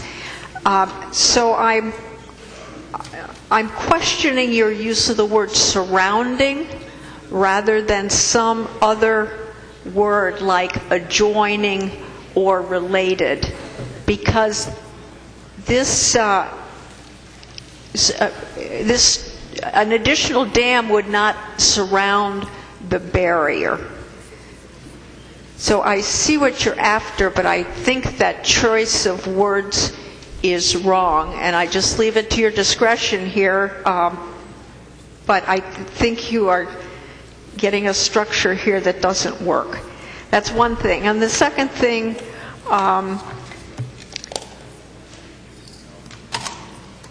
eliminating choices for engineers on the House floor is probably not the wisest thing to do. Engineers may have some expertise that we don't have, and we should leave some options open for them rather than to engineer this on the House floor. Discussion to the 430 amendment. The lady from Olmsted, Representative Liebling. Thank you, Mr. Speaker. Would Representative Hackbarth yield to a question? The gentleman from Anoka will yield. The lady from Olmsted. Okay, thank you, Mr. Speaker. Representative Hackbarth, just following up on what Representative Wagenius was just mentioning, could you just explain why you're saying that the appropriation may not be used for these particular things, sound projector arrays, bioacoustic fish fences, high-intensity light barriers, air bubble curtains? You know, as you know, I don't work in this area, but it's just curious to me that you would specifically exclude these things when Representative Wagenius is saying that engineers might choose to use some of these things? The gentleman from Anoka, Representative Hackbarth. Thank you, Mr. Speaker. Well, we had extensive discussion about this in a couple of different committees, and it's found that these barriers that we mentioned in the amendment are not 100% effective in stopping fish, and there's evidence that the electric fish barrier is much more effective and efficient. The lady from Olmsted. Thank you, Mr. Speaker. Thank you, Representative Hackbarth. So I'm gathering from that your criteria for using a strategy is that it be 100% effective. Am I understanding you? And that the alternative that you mentioned is 100% effective? If he would yield, Mr. Speaker. He will yield. The gentleman from Anoka, Representative Hackbarth. Thank you, Mr. Speaker. And yes, that is correct. That we've heard testimony that these bubble barriers do not stop 100% of the fish. They let up to 30% of the fish through. Why would we want to let any fish through? So we want to go with the electric barrier, which is much more modern and effective, and that's what we'd like to stop the Asian carp with. Lady from Hennepin, Representative Wagenius. Thank you, Mr. Speaker. Representative Hackbarth, I think we share the same goal here. In fact, I know we share the same goal here. But I also believe that the electric barrier in Chicago, they found invasives, well, I guess I want to say north or on the wrong side of the barrier, and they have caught a fish there, and they have found some eDNA there. So the assumption that electric barriers are perfect is not an assumption I can make at this time. I think we all have been talking about redundancy, and that we may, I think, want to leave it to engineers to say that there might be a redundancy that includes some other things or some combination of things. I thought that electric barriers were 100%, but I'm not sure that they are. Discussion to the amendment. All in favor say aye. Aye. Opposed? Motion prevails. There's an amendment at the desk. The clerk will report the amendment.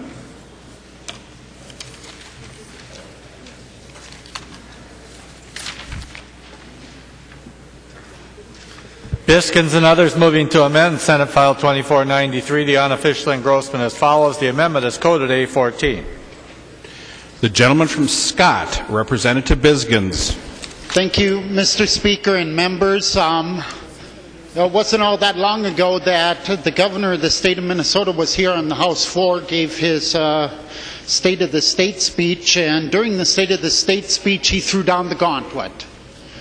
He threw down the gauntlet and he challenged us here in the legislature to make, I believe, if I can paraphrase him, one of the toughest decisions of our career, which is to set aside the money, inconvenience ourselves, and get this beautiful building, our state capitol, fixed up.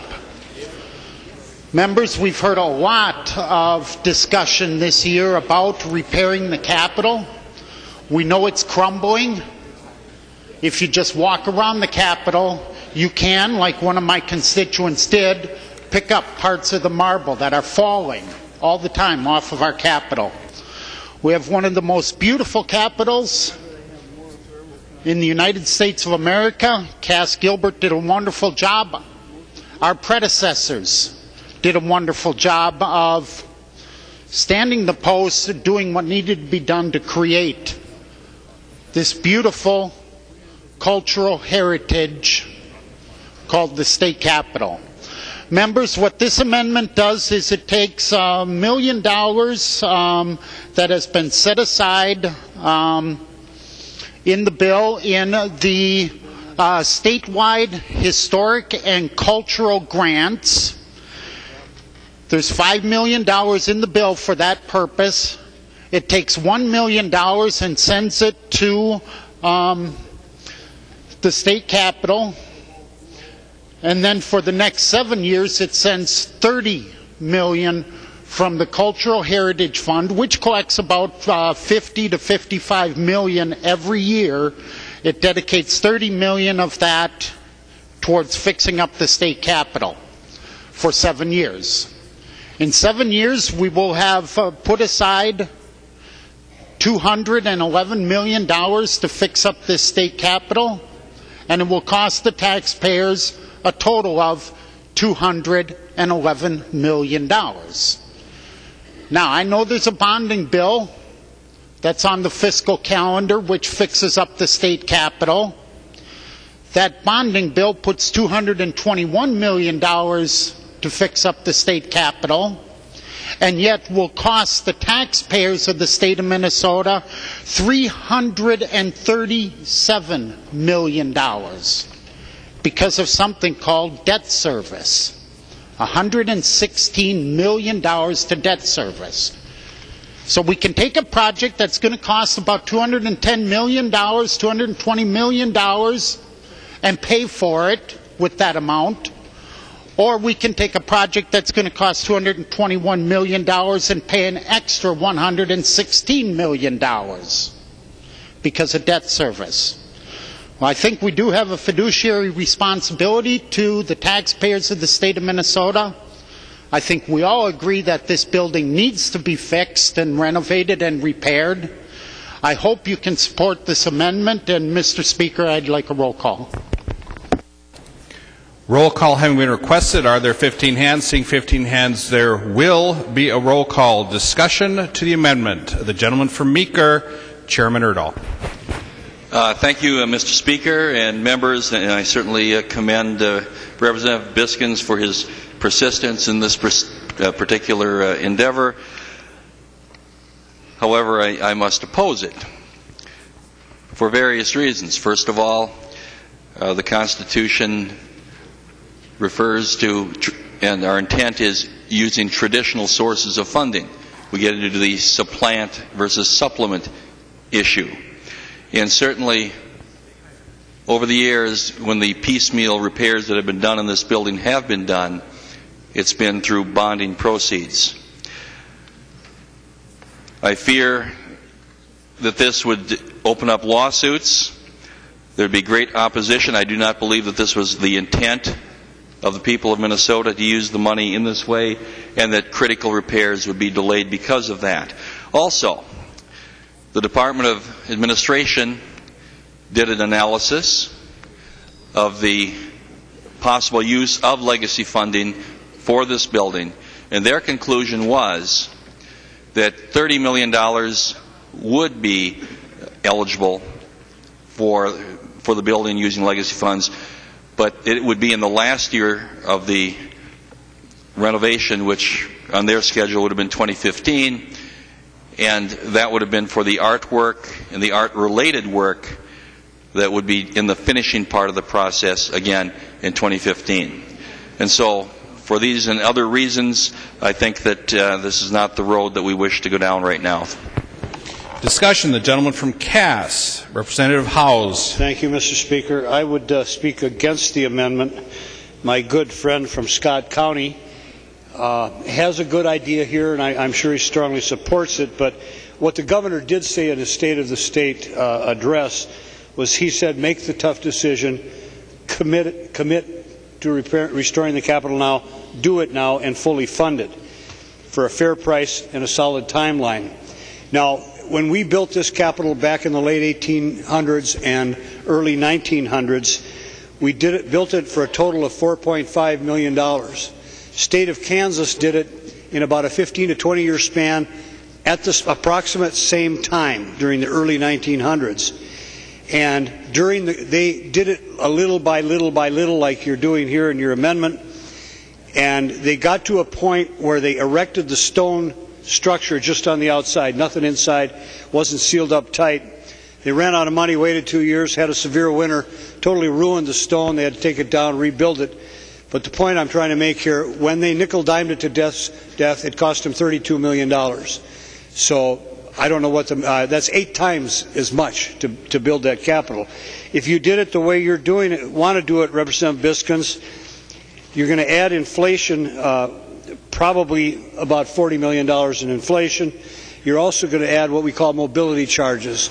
So $30 million will be spent. They'll have to quit, mobilize, take all their scaffold down, pull their equipment out, pull their workers out, and wait another 3-4 months to get the next $30 million. But the contractor contingency fee alone is $9.5 million. The architects are $15 million, and the construction contingency is $14. So they've spent over $30 million in the first year. They can't even repair a stone or erect any scaffold. So while your intention might be good, unfortunately, I think the money you think you're going to save in interest will be paid for in all the extra costs that you're going to accumulate. The gentleman from Scott, Representative Biskins. Well, thank you, Mr. Speaker and members. A couple of issues here I need to deal with. Number one is the argument about supplant versus supplement. Members, if you haven't had a chance, Mr. Nobles has done an excellent piece, he and his office, on that whole issue and that whole discussion. But at the end of the day, it's the legislature that gets to decide. That was made perfectly clear on the House floor. During House debate on the legacy bill, it was made perfectly clear by the Senate author, Senator Larry Poggemiller, on the Senate floor when it was moved forward.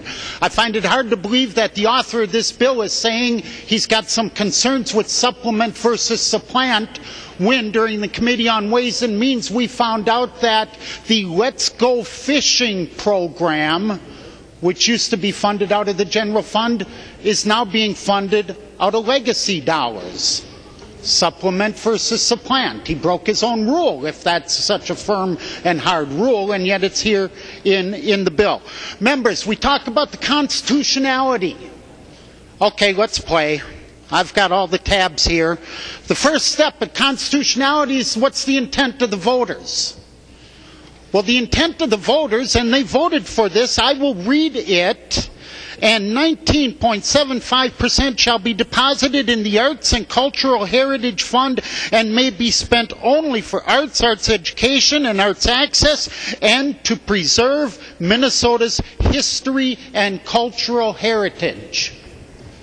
That's the intent of the voters. If this isn't Minnesota's history and cultural heritage, I have no idea what it is.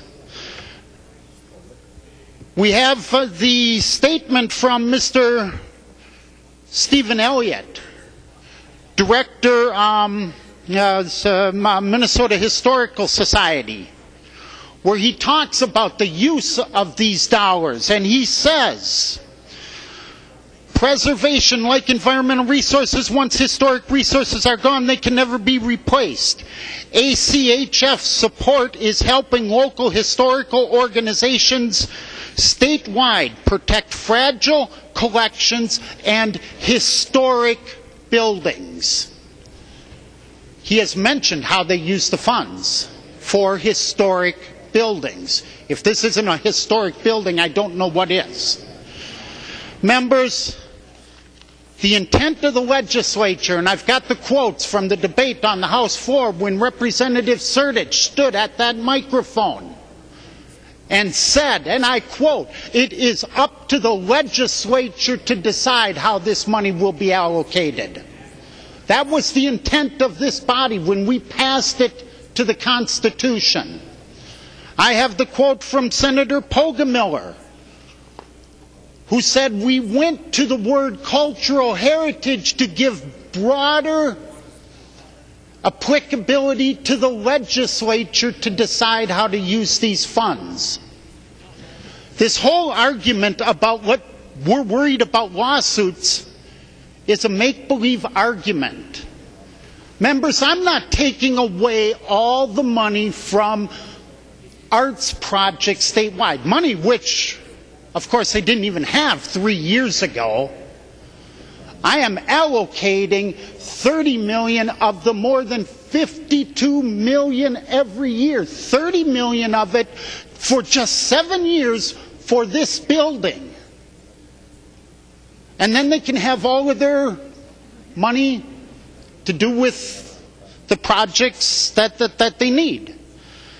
This is a very appropriate use of these funds. We should be paying for it now. We have the money to do it now. We do not need to pay an exorbitant amount of debt service.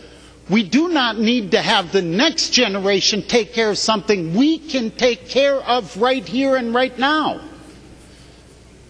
Members, I think this is an incredibly important project. We have the money. We don't need to be saddling the next generation with more debt, more government debt, when the money is here right now. It's the fiscally responsible thing, members, and I hope you can support it. The gentleman from Hennepin, Representative Downey.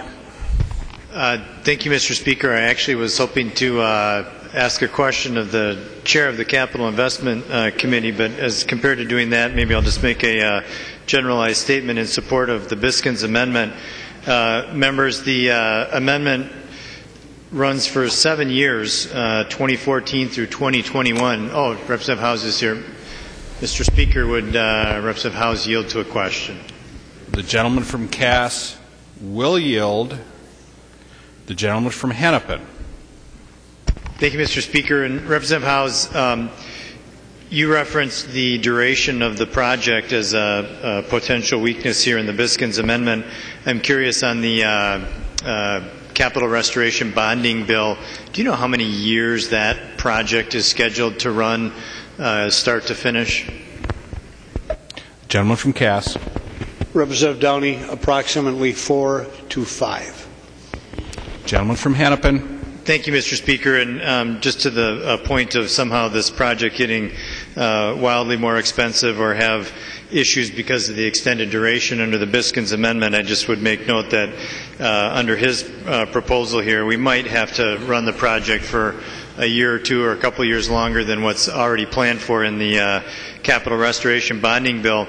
And members, another strategy here, perhaps even as we think ahead, instead of actually appropriating the money directly, you could also just appropriate the debt service out of the legacy fund and accomplish roughly the same purpose, although I find Representative Biskins' amendment here far preferable in that we do save literally $100 million on the cost of the project. So I'd urge support of the Biskins amendment. I think this is absolutely one of the best things we could do with the arts and cultural heritage money.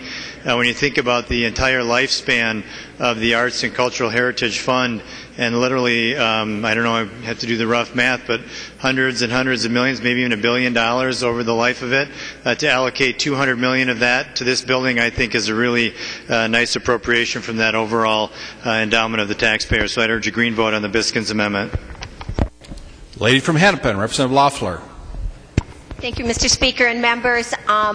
You know I love this building and have worked since I was first elected to try and get us to step up, to improve it, and to deal with the fact that it is literally crumbling and rusting away. We're at risk of major flooding just from the rain leaders that actually go through our walls rather than the outside of the building. Rusting through, and all of a sudden we're going to have flooding, and our beautiful artwork and everything is at risk. But I take even more seriously my responsibility to the people who voted for this and amended our Constitution and raised their own taxes. We have a lot of discussions in this body about taxes and whether they're good or bad or what they ought to go for and who should make the decision and local governments versus the state. But you know what? This was the people stepping up and voting. And we had conversations in every community of the state about what this would mean to their future, to the opportunities available to them and their grandkids. And never once in any of those discussions, in any of the pieces of literature, in any of the websites that I ever saw related to this, was this project even mentioned. And then I had the honor of serving on the first Legacy Committee under Representative Mary Murphy. And anyone who served with Representative Murphy knows she likes an open and inclusive process. And those of us on that committee listened day after day for hours late into the night to anyone who cared to come before us and share their dreams and their vision about what we should use these dollars for. And we had people with small dreams for their community, and we had people with gigantic dreams, and we had lots of organizations who are getting major investments through the investment of this funds. We heard from people who had been artists for their entire life, who were in their 60s, who found themselves now, instead of painting canvas because of the recession, instead working for $10 an hour painting walls, and having people, fellow artists who used to be self-supporting in their artwork, fighting to get onto their painting crews to paint people's living rooms and dining rooms. And the hopes and the dreams of all of those people filled many, many, many hours of testimony. But not one single person, not one single entity came before us and said their vision of this money was to take the state off the hook for maintaining state-owned buildings. And that's what this is at its core. It's the seat of government. It's our core responsibility to deal with in our regular funding ways. We should not supplant or supplement. This is a basic governmental responsibility. We need to honor our commitment to those voters who raise their own taxes and put this money into what we have collectively, traditionally defined as arts access, arts education, and preserving our history and cultural heritage. That does not mean preserving a building, replacing inadequate energy systems, replacing wiring, worn out carpets. That is not preserving our cultural and historical heritage or investing in our arts education and arts access. I urge a no vote. Gentleman from Scott, Representative Biskins. Well, thank you, Mr. Speaker and members. Just so we got this straight, all right? We don't want to use the money to repair this building, and yet the arts and cultural heritage money is going to repair a barn foundation in Carver County. But we don't want to use it to fix this building. Arts and cultural heritage money is going to fix accessibility and interior systems at the Grand Center for Arts and Cultural, the Grand Center for Arts and Culture in Brown County. Fillmore County, it's going to repair an elevator in a building, an art building, but we don't want to use it for this building, but we'll do it for an art building in Fillmore County. Hennepin County, we're going to put it, arts and cultural heritage money is going to a perimeter fence in Hennepin County. But we don't want to use it for this building. We'll use it for buildings all throughout the state. Now, these are all regional buildings, I'll grant you that. But the trails money goes to fix buildings, state-owned buildings, which were built and have been repaired traditionally through traditional methods. Yet the Natural Resources Funds in this bill is going to repair those state-owned buildings, and yet people don't want it to fix this building. Unbelievable. Unbelievable, members. You know, we can do all kinds of cerebral gymnastics to continue to have Santa Claus's goodie bag filled to the hilt so we can dole it out and create buddies and friends all throughout the state. Or we can make the tough decision now and say, you know, that Santa Claus bag is a little smaller for the next 7 years because we owe it to the people of this state and the school children that visit every year. We owe it to fix this building. Members, it's for the children. Please vote green. Lady from Mille Lacs, Representative Erickson. Thank you, Mr. Speaker and members, and thank you, Representative Biskins, for bringing forth this amendment. You know, when the folks in my area voted for this amendment, they read just the first two phrases. They voted yes, for those who voted yes, for clean drinking water and for game and fish. That's as far as they got in the reading of that long question on which we voted. So the arts and cultural dollars have been amazing to them. $50 million a year for arts and culture. And believe me, I love the arts. As many of you know, I've been a church organist for almost 40 years. And of course, beginning tomorrow, we'll begin, you know, all of those days of being at the organ in my church. And so I love the arts, but this is discretionary dollars, members, and this is a building that for years, at least as long as I've served here, which is 13 years, we have been wanting to repair. And I look at this gorgeous artwork, this incredible artwork that could never be replaced, that needs to be cleaned, that needs to be repainted, perhaps, that needs to be touched up. But it can never be replaced, and we need to keep this. So what an amazing honor all of us could give in respect to this building and the fact that $50 million every year in discretionary spending could be used to preserve this building, and we could make the sacrifice as the citizens of Minnesota for the next few years to take that little bit of dollars, because they're still going to have discretionary dollars at their disposal, all the arts and cultural people, but to put it into this amazing structure. Members, I ask you to vote green on this amendment. The lady from Hennepin, Representative Kahn. Well, Mr. Speaker and members, I feel I have to respond directly to Representative Erickson. You know, I'm sorry you did such a poor job of informing your constituents.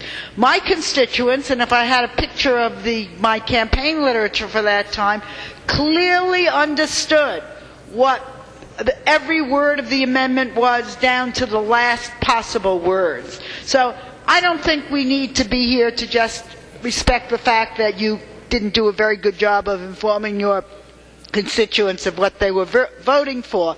And I guess my constituents are also smart enough to not just believe everything I tell them, but also to read to the bottom of the ballot. So that's my suggestion for the next time you run. Gentleman from Hannibal, Representative Winkler. Thank you, Mr. Speaker. I just would urge us not to belittle the voters and their decision to fund arts and culture in this state.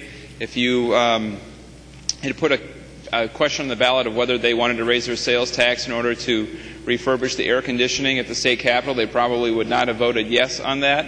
And so much of the amendment that Representative Biskins is offering is not to restore artwork or to preserve history. It's to make a building functional for our use. And that certainly was not their intention. And I frankly think that you are demeaning the intelligence and the wisdom of the voters by offering this amendment and in the comments that you are making about it.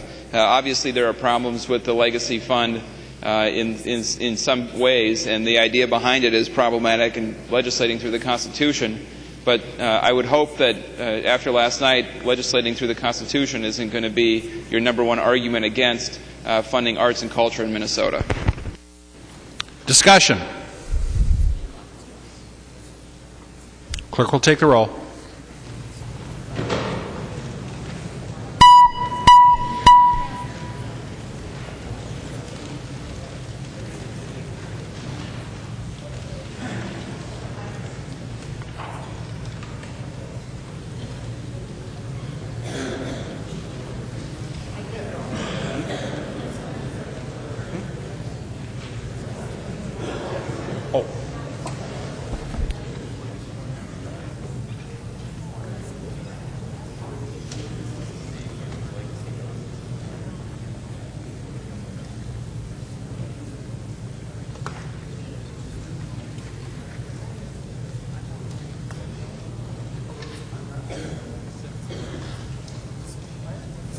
Clerk will close the roll.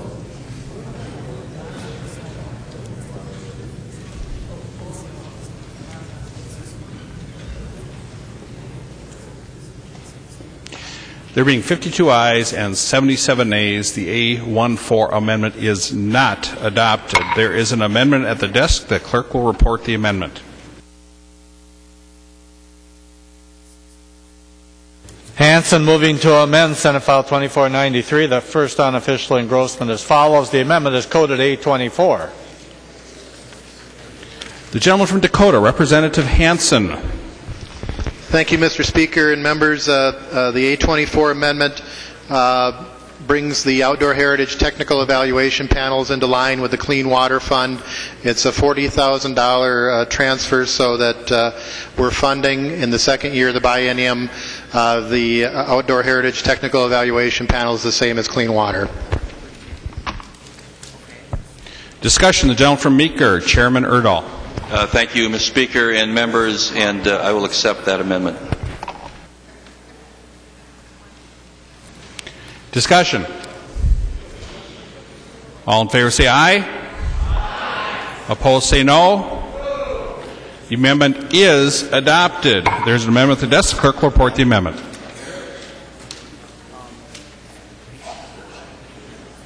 Falk and others moving to amend Senate File 2493, the unofficial engrossment as follows. The amendment is coded 409. The gentleman from Swift, Representative Falk. Thank you, Mr. Speaker. Members, I believe this amendment is being passed out to you, so I hope that you get it shortly. This is something that I've talked to Representative Urdahl about, and basically in the Outdoor Heritage Council's recommendations, there's a recommendation to help fund the Prairie Chicken Society, and what we wanted to do is tighten that language up a little bit just to make sure that the projects that they are funding have long-term results that actually lead to increases in the number of prairie chickens we have in the state of Minnesota, and that we're funding the projects that have the highest likelihood of succeeding as top rankings. So we want to make sure we fund those first. And in addition, that any monies under this provision would not be used to acquire additional private land, but would actually spent on the restoring of prairie chickens to Minnesota prairies. So I would hope that you would support this amendment. I believe Representative Urdahl is okay with it. I'm not sure if he wants to speak to it, but I have talked to him about it already. Thank you.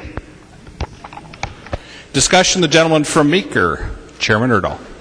Thank you, Mr. Speaker and members. Yes, I have conferred with Representative Falk about this, and I will accept this. Discussion. All in favor say aye. Aye. Opposed? Say no. The motion prevails. On the amendment, the 409 amendment is adopted. There's an amendment at the desk. The clerk will report the amendment. Hansen moving to amend Senate File 2493, the first unofficial engrossment as follows. The amendment is coded A27. The gentleman from Dakota, Representative Hansen. Thank you, Mr. Speaker and members. The A27 amendment is changing on page 18 the establishment of a prairie and grasslands public grazing program. And it's making this a practice. I think when we look at the constitutional language of protect, restore, and enhance prairies, wetlands, forests, and fish, game, and wildlife habitat, grazing is an acceptable management practice for dealing with habitat. But I think establishing a grazing program, which, by the way, I do not believe a program establishment was in the recommendations from the council, but a practice of management through grazing is appropriate. In addition, we had in committee some discussion about invasive species, and we've talked about invasive species yesterday. I'm sure we're going to be talking about invasive species, but this time we're talking about terrestrial invasive species. And the program, as it's established in the bill, talks about management of invasive species. And Representative Paul Anderson and I had a discussion about what cattle will eat. Do cattle eat leafy spurge? Do cattle eat Canada thistle? Do they eat musk thistle? Do they eat invasive species? Generally not.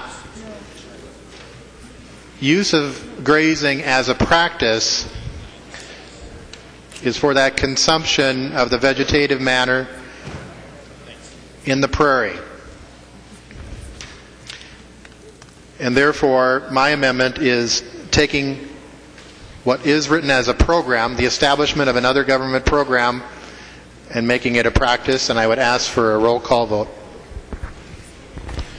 Roll call having been requested, are there 15 hands? Seeing 15 hands, there will be a roll call discussion. Representative Swedzinski. Mr. Speaker, members, I would speak against this amendment. While I see the focus of it, one portion that does make change in the amendment, we have a provision that asks the Commissioner having a target of at least 50,000 acres that would be made available to focus on grazing as part of the management tool on these lands. As you go to the grocery store, it doesn't take too much notice that prices are going up in beef. We've got declining numbers across the state, declining numbers across the country, and while I believe that fire management is a good portion and can be used when it is necessary on public lands as far as grassland management, I believe having a firm target, a firm goal when it comes to grazing priority on public lands is a very good idea, and I would encourage you to not support the amendment. Discussion. Gentleman from Dakota, Representative McNamara. Thank you, Mr. Speaker and members. While I appreciate Representative Hansen's input on this issue, I would really like to keep the language as it is in the bill. As Representative Swedzinski has said, this is a great new innovative way to encourage continued grazing as a tool on one of the tools that could be used in the toolbox for controlling things that not only burning will work, but the grazing will too. And I think the establishment of the goal of 50,000 acres is really important. So I would ask members to vote no on the amendment. The gentleman from Pope, Representative Anderson. Thank you, Mr. Speaker and members.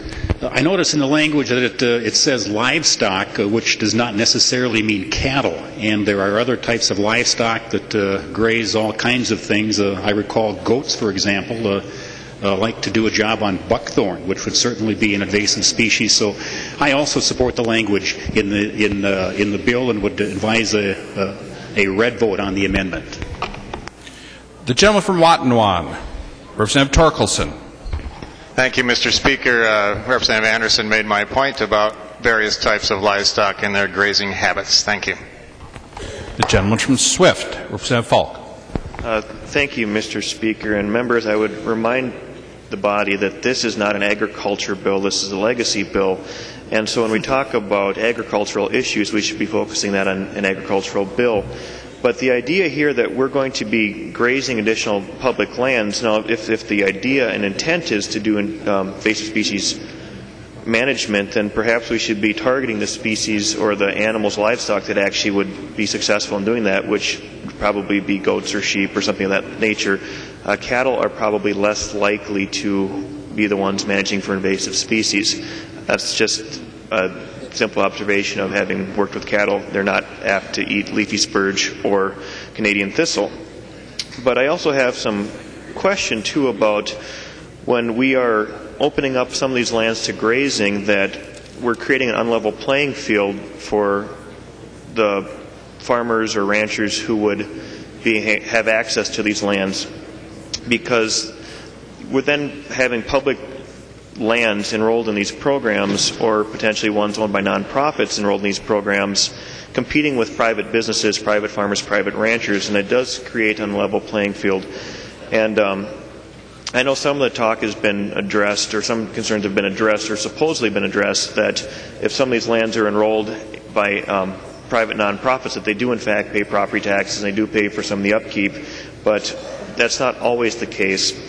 And so there is the issue that we are creating an unlevel playing field here, because some individual who lives who's a rancher, lives in a part of the state that does not have access to some of these lands, or they just don't have this opportunity, is really having to go out and either rent land from other individuals or having to enroll their own land, and that may be at a higher price and may be at higher property tax valuations. And so we are creating an unlevel playing field here. It's one of those things that I really don't think that we should be getting into the business of as a state, and I would ask members to support the Hansen Amendment. The gentleman from Olmsted, Representative Quam. Thank you, Mr. Speaker. And we did debate this in committee, and I do think that animal husbandry, care and management of land is part of agriculture, and that we don't have the free roaming herds that possibly some centuries ago took care of grazing in the prairie and grasslands.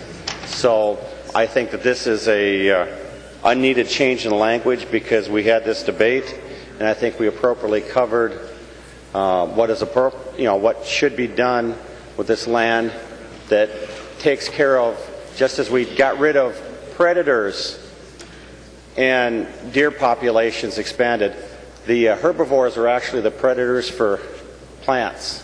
That if you take away the herbivores, that ecosystem doesn't respond well. So I think the present language is the best approach to trying to restore some sense and balance to that ecological system. The lady from Hennepin, Representative Wagenius. Yes, thank you, Mr. Speaker. Would Representative Swedzinski yield, please? The gentleman from Lyon will yield. The lady from Hennepin. Thank you, Mr. Speaker. When we originally saw this language, I understand it was a bill from you, and it was given to us with the notion that bison used to roam our prairies, and they used to manage our prairies just as fire did. But the problem I see is that bison didn't have leafy spurge and wild parsnip and garlic mustard. Those are all invasive species. So can you list for us the species that cattle will take care of as they graze on this land, because you really don't want them to graze a native prairie down so far that it has trouble maintaining. So what species, what livestock go after what species? I mean, what's the result here? Because we're using legacy money, not agriculture money. We're using legacy money to restore. So help us out here. The gentleman from Lyon.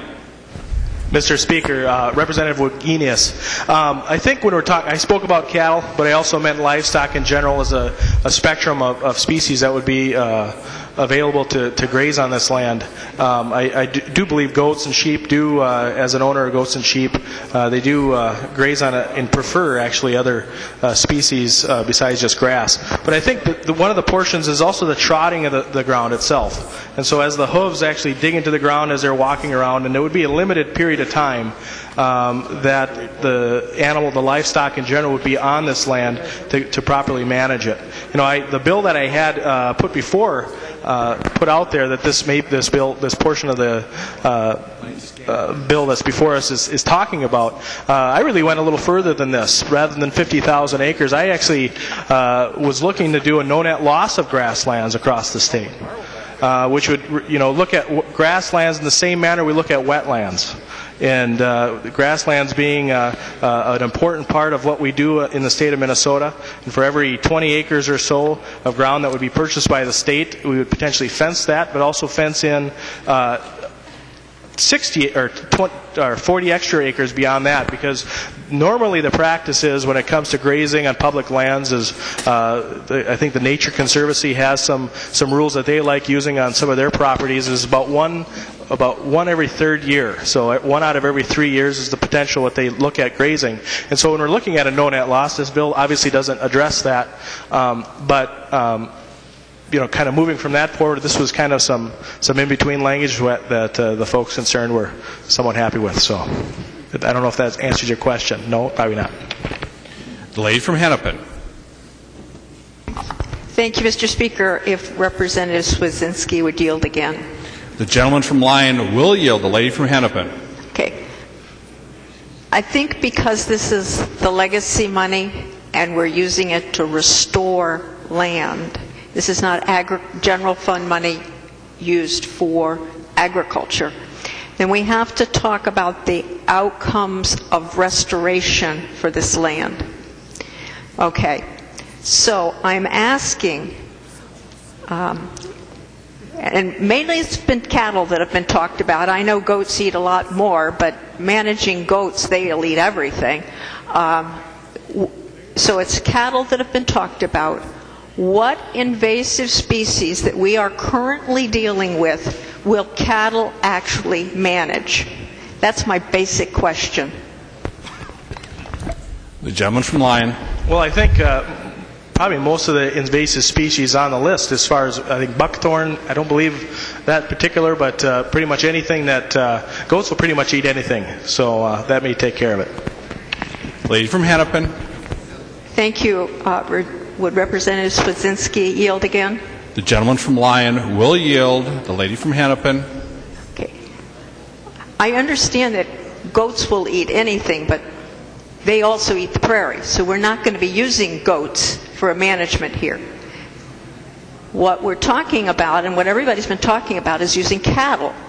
And it's my understanding that cattle don't eat much in the way of invasive species. So, in fact, they don't eat leafy spurge. I'm very personally aware of leafy spurge because we have it on our farm. I don't think they eat wild parsnip. I don't think they eat garlic mustard. So perhaps instead of asking you to yield right now, let me ask Representative Hansen or Representative Falk, you farm, which invasive species do cattle eat or not eat? I mean, that's the question.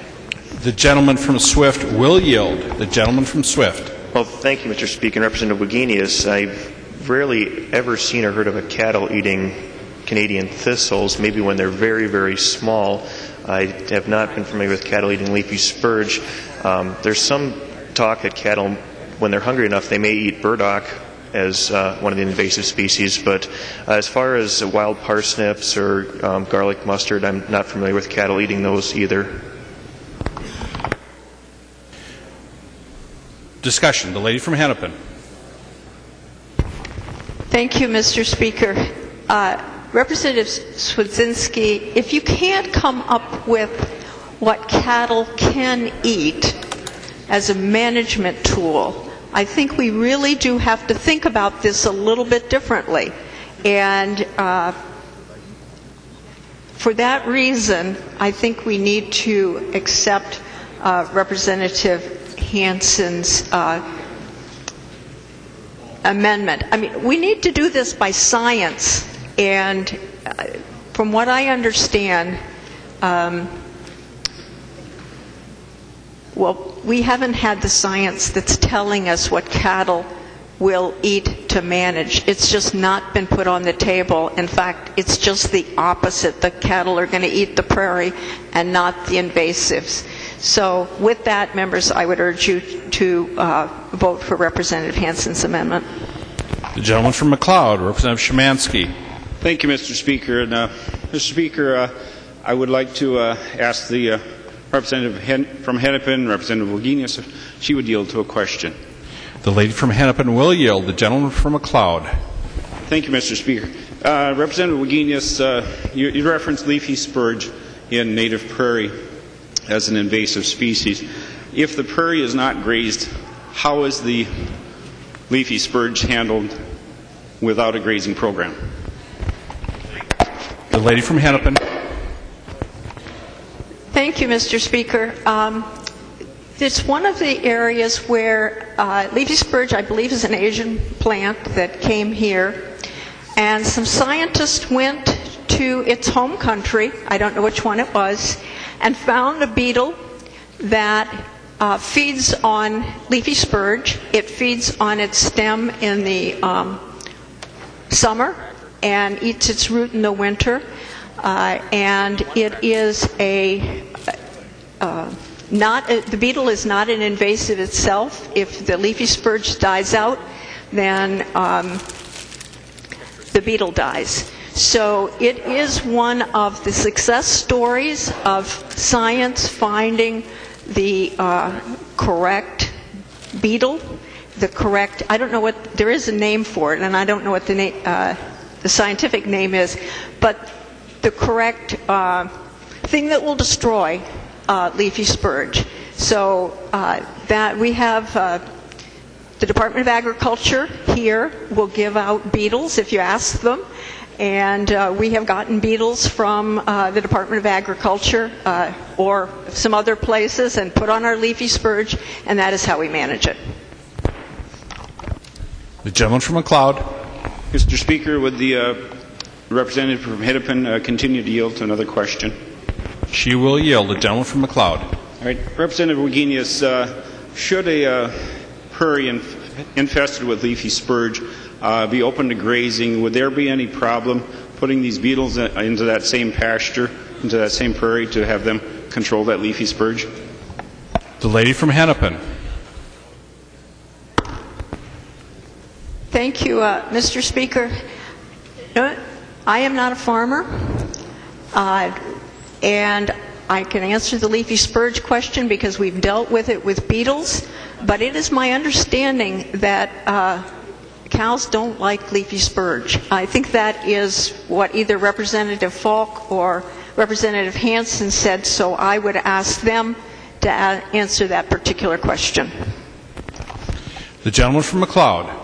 Thank you, Mr. Speaker. I think I've made my point here. The real question is grazing to controls invasive species, not only the highly invasive species, but also the brush, the things that grow up on a native prairie without some type of control. Cattle grazing will take care of a lot of encroaching brushland, whether it be willow or oak or ash. They will eliminate that brush growth that otherwise our Department of Natural Resources is expending funds on in eliminating in these prairie restorations. So for that reason, I highly recommend that we do not support the Hansen amendment to this bill and ask that the provisions for grazing on established native prairies be permitted by the department. Discussion. The gentleman from Dakota, Representative Hansen. Thank you, Mr. Speaker. And in closing on the amendment, what my amendment does is it changes what's in the bill from a program, the establishment of a 50,000 acre public grazing program It's unclear where the money is going to come from, which appropriation. It's under the outdoor heritage section, but it doesn't say which dollars are going to go there. A 50,000 acre public grazing program versus a public grazing practice. Now that may sound like semantics, but it's very important. The practice is a use that you can use of grazing when you're managing the prairie and would be allowed, versus establishing a 50,000 acre public grazing program in statute. I'd encourage a yes vote on the amendment. Discussion. The clerk will take the roll.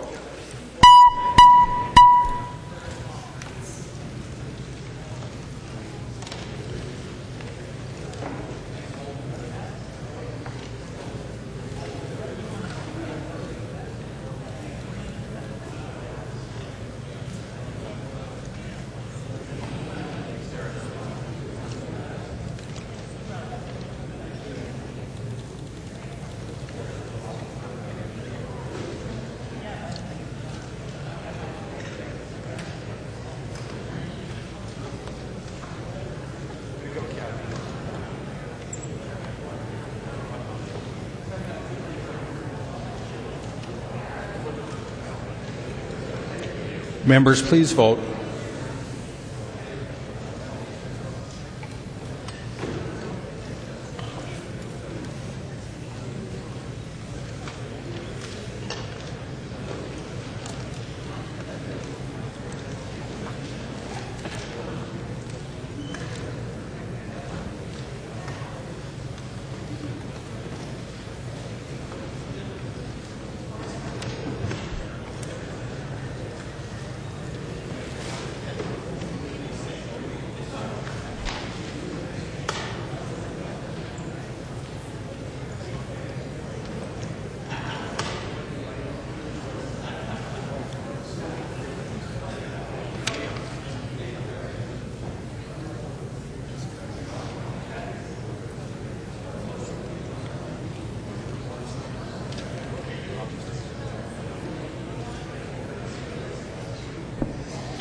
Clerk will close the roll.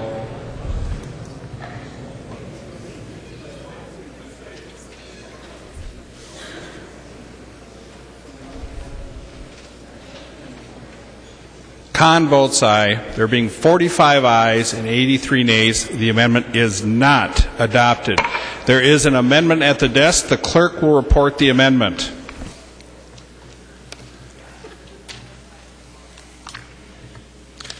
Rukavina moving to amend Senate File 2493, the first unofficial engrossment as follows. The amendment is coded 391. The gentleman from St. Louis, Representative Rukavina. Thank you, Mr. Speaker and members. I had a bill, and I think Representative Urdahl inadvertently left it out of his bill, because when I left his committee, he said that he moved to set it aside for possible inclusion. But members, what it does is the bill is it buys up has the Outdoor Heritage Fund buy up the School Trust Lakeshore back to the first buildable survey line at the same price as the DNR paid for the United States Steel Company for the new Vermilion State Park. And members, just to give you a little history, school trust land can either be auctioned, go to an auction according to the Constitution. It can be condemned like they did in the Voyageurs National Park, or there can be an exchange. And in 1998, I had passed a law where the remaining 514, I believe it was 514, but it might have been 540 school trust land lots were exchanged with county land. The DNR wanted a land for land, lakeshore footage for lakeshore footage exchange. So I have a pretty map. I didn't want to hand them all like Representative Dill did, because it's trying to save a few trees. But for all of you can see all these different colors on the map. There's the state park, the new state park, and all these other different colors of shoreline are different classifications of school trust land. My understanding, members, is there's about 22 miles of shoreline there, and the bill has the DNR pay the school trust the same amount or close to the same amount that they paid U.S. Steel. I believe it was $18 million for that shoreline. So, Representative Urdahl, and it becomes part of the Vermilion State Park for all of you that supported Governor Pawlenty, and on my side supported him for the Vermilion State Park. We're making it a lot bigger. And this land, as the bill says, will be held in trust for the people in perpetuity for them to use and enjoy. I think it's a good use of the money, Representative Urdahl. It doesn't cost anything because it just urges the DNR to start the process. And members, I think it's the right thing to do. You know, members, back in 1998 when some of my colleagues wanted this to be a land-for-land exchange, I said fine. That's fine with me, but I said 10 years from now I'm going to ask on this House floor, if the issue arises, how much money that we've raised for the school kids by doing this land-for-land exchange, because I know what the answer is going to be. The answer is going to be zero. And I'm off by a few years. It's taken me now, let's see, 14 years to ask the question, and the answer is still zero. And I think this is the best example of the most egregious violation by the DNR of the school trust as a trustee, when they had the opportunity to tell U.S. Steel, we'll give you 7,000 feet and the similar acreage somewhere else on Lake Vermilion if you give us that land next to the Sedan State Park to create the Vermilion State Park, and then we'll just exchange the land. They had that opportunity. Instead, they chose to leave all over 20 miles of shoreline that belong to the school kids now generating nothing, and instead put $18 million in U.S. Steel's pocket when they had the opportunity to put $18 million in the school trust. Representative Urdahl, you're a teacher. Your district gets money. I know you got a big heart. This amendment does not cost you anything because it's the beginning of the process. And I would hope that you would stand up and say, I inadvertently left this out of my bill. Support Rukavina. Thank you. The gentleman from Meeker, Chairman Urdahl. Thank you, Mr. Speaker and members, and I certainly do commend Representative Rukavina for his perseverance on this. We've heard this now, I think, on the floor 2 or 3 times. It kind of reminds me of the personal responsibility in food consumption bill, which after a Juicy Lucy last night, I almost considered bringing up again today as part of our legacy. But, you know, I may have made a little omission. Perhaps I should have included it so that it could have gone through the committee process and been more fully vetted. Probably would have gone to the Education Committee and had more of a hearing there. But at the present time, I'm afraid that I don't think it's right to accept it in this bill at this time. The lady from Hennepin, Representative Dietrich. Thank you, Mr. Speaker. I would like to rise in support of the Rukavina amendment. And members, it is because of our fiduciary responsibilities to the trust that the students own in this state. The students of this state are not always the appropriate landowners for all parcels of land. And the parcel of land that Representative Rukavina refers to is one of those pieces of land. And so when we have a piece of land that the students should not own because they cannot generate revenue off of it, it might be better preserved, it might be better off in somebody else's hands. So it is our responsibility to think of who would be the appropriate landowner. In some cases, it is more appropriate for organizations like the Nature Conservancy, the DNR, or the legacy funding money to purchase the piece of land so that they can preserve that land for hunting or fishing, for other public purposes into the future. So I believe it is time to start sending a message to the legacy group that it is time that they need to start purchasing some of these land from the school children of this state so that we can take the money and put it into the trust fund to generate interest and revenue into the future forever. So I do support the Rukavina Rukavina amendment. Thank you, Mr. Speaker. Discussion. The gentleman representing Lake County, Representative Dill. Well, thank you very much, Mr. Speaker. And yesterday we had a long debate about what centered around trading lands acre for acre so that we could do more mining and more logging and more leasing. But today you hear the same authors asking you to support a preservation position because of the significance of the land that is along the shore of Lake Vermilion. You know, frankly, members, for those of you who voted against the ideas that we brought forward yesterday, almost all of this land is accessible to logging and mining, even though it's on a lake, and even though it's on the far side of the lake, because I want to tell you, members, that dozens and dozens of times a year during the winter, logging trucks and mining drills are going across lakes all over northeastern Minnesota and logging and mining state, county, and school trust parcels. And so by doing what Representative Rukavina is suggesting, we would then memorialize that as land that would not be, in essence, logged. We'd recover the assets that are rightfully that of the students or mine, and recover those assets that belong to the students of the school trust, and then be able to at least make something out of them, where today, thus far, no one has had the guts to lease those lands for logging and mining that are along those riparian areas of Lake Vermilion. So I'd like to have you think long and hard about this challenging idea that they certainly could be, in the winter particularly, mined and logged. So let's do, as Representative Dietrich said it quite well, so I'd ask that you support the Rukavina amendment. The gentleman from Itasca, Representative Ansels.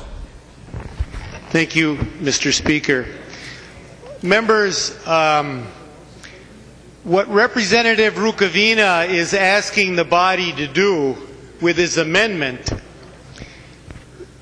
is not easy.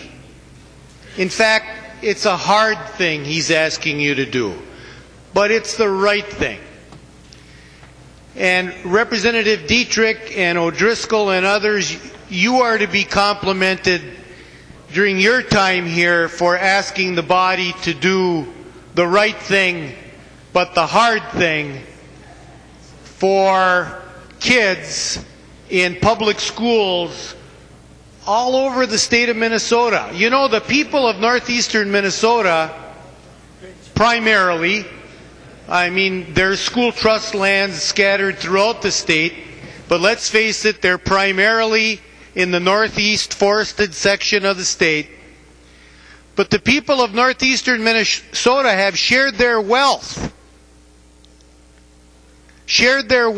with kids in every single public school. And whether it's $30 a student or $25 or $16, it should be more.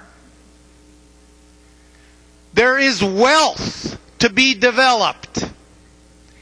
It's a hard thing to do. There's a lot of competition and differences of opinion among various stakeholders. But on this one and on the Rukavina amendment, you really have a chance to help your kids in your public schools. In the long run, this is an example of the kinds of decisions that we as a legislature need to make to continue investing in those public schools and our public school students.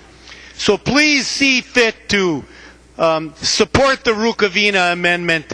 It's a good thing, and it's good for your kids and good for schools. The gentleman from Stearns, Representative O'Driscoll.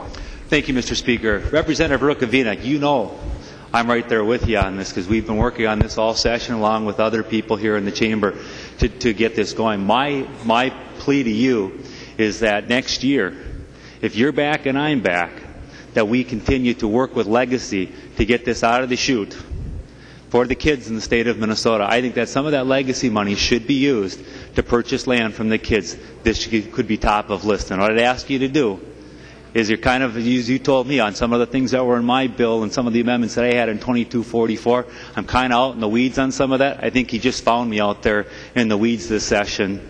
in this particular amendment. I'm with you. I'd ask that you withdraw it at this time, and that you and I agree, like we did last year when we had amendments that were coming on to bills like this, that we take it up in the next session. And I've had lots of people on the floor who are supportive of that amendment that you've just offered, so I know that those folks are going to be with us again next year. So if Representative Rukavina would yield. The gentleman from St. Louis will yield. Representative Rukavina. Representative O'Driscoll, you guys are killing me. I could be dead by the end of this session. Voter ID, right to work, I might be dead by tomorrow. So I am asking you to really take a close look at this, because this doesn't cost any money, and it just tells the DNR to start the process. Now, Representative Urdahl, I don't know how much, maybe, Representative Driscoll, did you sit down and now that I answer, can I have the floor, Mr. Speaker? No. Representative O'Driscoll has the floor. Representative Rukavina. Well, Representative O'Driscoll, so what I'm saying is in this bill there's probably, I don't know, help me out, Representative Hansen, 80, 90 million bucks of land purchases, $97 million worth of land purchases. So let's think about this. The DNR has known for 15 years that they not only have 20 miles of shoreline generating $0 for the school kids on Lake Vermilion, but they probably have it on Representative Anselt's lake where he lives. I know they have it on Representative Dill's lake. They probably have it on Representative Erickson's lake, Representative McIlpatrick's lake, Representative Moline's lake. We all got cabins. Who's got cabins? Raise your hand. They're probably on your lake. And the point is that I've been here now watching at the LCCMR, sitting on the LCCMR and watching the Outdoor Heritage money every year where the DNR is in cahoots with the Nature Conservancy or whoever, Pheasants Forever, deer hunters, duck hunters, prairie chickens. We got prairie chickens this year. So, you know, but as a trustee, they haven't gone there and said, you know, we've got 22 miles of shoreline on Lake Vermilion, and we paid $18 million for 7,000 feet. So somebody do the math for me quickly. Representative Dabney, you're a good teacher. The math. 7,000 is 18 million is to 7,000 is X is to 22 miles. Where are the farmers here? 5,320. How many feet in a mile? Anyhow, let's see. There's 1,320 and 40, so multiply it by 4. But anyway, that's what we're looking at here. And they don't go, Representative O'Driscoll, and say to the LCCMR and to the Natural Heritage Fund, listen, we're a trustee, it's generating $0, let's put it in trust for the people instead of the kids, because the kids are supposed to be getting money off this and they haven't. So I don't know where else to go anymore. And you know, like I said, you guys have been killing me all session for 2 years. And you're the blame of it, O'Driscoll. You've been starting it. So I could be dead next week. So I'm hoping you'll just give me a vote. Representative Urdahl, my good friend Representative Downey, I know you support this. So I'd appreciate your support, members. Gentleman from Stearns. Thank you, Mr. Speaker. Representative, if on the unfortunate chance that you do pass, I will volunteer to be one of your pallbearers. How does that sound? If you're asking me, the gentleman will yield. Representative Rukavina. I can't have a Republican carrying my body yet. I'd be rolling in that grave forever. The gentleman from Stearns. But we've been as to Rukavina's health, Mr. Speaker, we've been working so well bipartisanly on this issue. I thought that perhaps you'd make an exception, Representative. I guess at this point I'd like to ask Representative Urdahl if he would like to speak to the matter, and maybe he has some ideas of what. No? All right. Well, then, again, I ask that members please remember that House File 2244 will deal with this type of issue, so we don't have to spend how many minutes that we've already spent on the House floor today dealing with this. And as that bill comes back from conference committee, I encourage each of you to take a close look at that, because this is going to solve an awful lot of problems that we spent time on today and time on yesterday. Gentleman from Dakota, Representative McNamara. Thank you, Mr. Speaker. And Representative Rukavina, you are right. 5,280 feet are in a mile. But unfortunately, you got one other number wrong. there's actually a little less than $30 million worth of land purchases in this bill. Total bill is about $100 million, but the actual land purchases in it were reduced from the original number of around $37 million to just a smidge under 30. Members, where Representative Rukavina is right to raise this level of school trust land and what we should do, I really believe we're addressing it. And Representative Rukavina, we've done much more than throw a bone to you. We're right with you on your school trust issue. But this one here, you're taking the money out of the Lassard Sam's Outdoor Heritage Council. It really would be more appropriate to be parkland for what you're doing. And you're picking two specific lakes, Lake Vermilion mostly, and then Bass Lake. But there's a number of other lakes, a number of other school trust lands. Representative O'Driscoll, Representative Dietrich's bill to deal with this issue in a more global manner is the right thing to do, and I would appreciate it if members would oppose this amendment at this time. But Representative Rukavina, it's more important that folks realize this is a really important issue. These are lands that are currently in the school trust that are supposed to be managed for the kids, and if we're going to manage them as wildlife lands to be hunted or fished, that should be paid for some way or another, either through acquisition, which certainly is a possibility, or to pay a fair price for the like a lease situation. Or we should also be considering turning them back, not necessarily turn them back, but put them into private ownership where maybe they could be cabins on a lake or whatever the situation might be, and then turn them into private ownership. So at this point, I think that Representative Rukavina is on the right track, that we should be looking at these lands and turning them away from the non-productive, no-income situation they're in today to keeping all our options open. But at this point, please vote no on the Rukavina amendment. Discussion. Gentleman from St. Louis, Representative Rukavina. Thank you. And quickly, Representative McNamara, I appreciate what you said, but I might be on the right track, but evidently I'm on the wrong train here. So, I want you to look closely at it, because it doesn't really cost any money. It's telling them to start the process. And I don't know, Representative Dillon might know better than me how long the condemnation process took for the Voyageurs National Park. And my understanding is that DNR worked with the courts and the federal government, and it took a few years. So I'm saying this, but I think this is it's this, the little knock on the head that Representative Dietrich says they need to get going. It really doesn't cost anything. It's nothing out of this bill. It starts the process. And so, heck, let's give it a try. And if you do, you and O'Driscoll can be pallbearers. I tell you that right now. So thank you, members. Discussion to the 391 amendment. All in favor say aye. Aye. Opposed say no. No. The amendment is not adopted.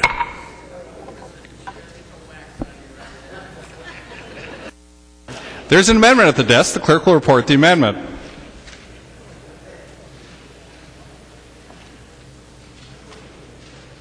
Hansen moving to amend Senate File 2493, the first on official engrossment as follows. The amendment is coded 434. The gentleman from Dakota, Representative Hansen. Thank you, Mr. Speaker and members. The amendment 434 is a bill that provides, or an amendment that provides added protection to the taxpayers for potential misuse of funds. We are in the fourth year of doing distribution of the funds that were approved through our Constitution. Each year there have been efforts that have been made to try to improve the integrity, make sure that we're improving the transparency, make sure that we're improving the accountability, make sure that we're improving the oversight of these funds. What my amendment does is it provides authority across all of the funds for either the state agency or the fiscal agent distributing money to be able to deny funds for subsequent applications for 2 years if there has been, and this is very important, knowing submission of false information during the application process or otherwise misused money from the funds. So there has to be misuse, or knowingly submitting false information, and then the grantor may refuse to grant an award to that applicant for 2 more fiscal years. I think this is a good protection for the taxpayers, and I would ask for your support. Discussion, the gentleman from Meeker, Chairman Urdahl. Thank you, Mr. Speaker and members. And, this proposal may have some merit, but I really do think that this is something that we should have had a discussion of, a full vetting in committee. And there have been various questions that have arisen as this amendment has been circulated, and I would rather deal with it next year or another time, and so I urge a no vote today. Discussion. The gentleman from Dakota, Representative Hansen. Thank you, Mr. Speaker. I'd ask for a roll call. Roll call having been requested. Are there 15 hands? Seeing 15 hands, there will be a roll call. The gentleman from Dakota, Representative Hansen. Thank you, Mr. Speaker. Representative Urdahl, I appreciate the ability to work with you on this. However, I think it's important for the integrity of these dollars for a grantor acting on appropriations that we provide, whether it's a state agency or another fiscal agent, to be able to withhold funds to a bad actor. And that bad actor may be identified by knowingly submitting false information or misusing the money. This is a good taxpayer protection one. I would encourage your support. Discussion. The gentleman from Dakota, Representative McNamara. Thank you, Mr. Speaker. And where Representative Hansen's idea that we want to be careful and that we do protect, that we do good grants and don't give grants to people that don't deserve them or have done bad things. Unfortunately, I'm afraid that this amendment gives way too much powers to the state agencies or whoever else the fiscal agent may be. And I just want members to know, Representative Hansen, and I apologize, I had intended to get this over to you and didn't get a chance when we were engaged in your last amendment and Representative Rukavina's amendment. But I think, members, according to 16B.98, Subdivision 1, authority of the Attorney General, the Attorney General may pursue remedies available by law to avoid obligations to an agency or to pay under a grant. And then it goes on to say, the contrary opinion of the granting agency does not affect the power of the Attorney General. So currently, I think we are safe that the Attorney General is there. Representative Hansen's idea that we need to keep some good integrity in the system and this grants, I appreciate, but I believe his amendment is unnecessary at this time. Thank you. And I don't support the amendment. Discussion. The clerk will take the roll on the 434 amendment.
Clerk will close the roll.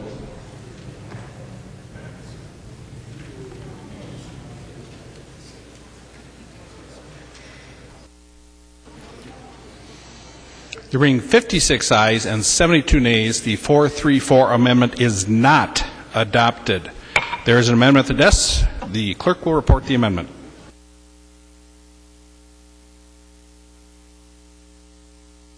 Torkelson and others moving to amend Senate File 2493, the first on official engrossment as follows. The amendment is coded 435.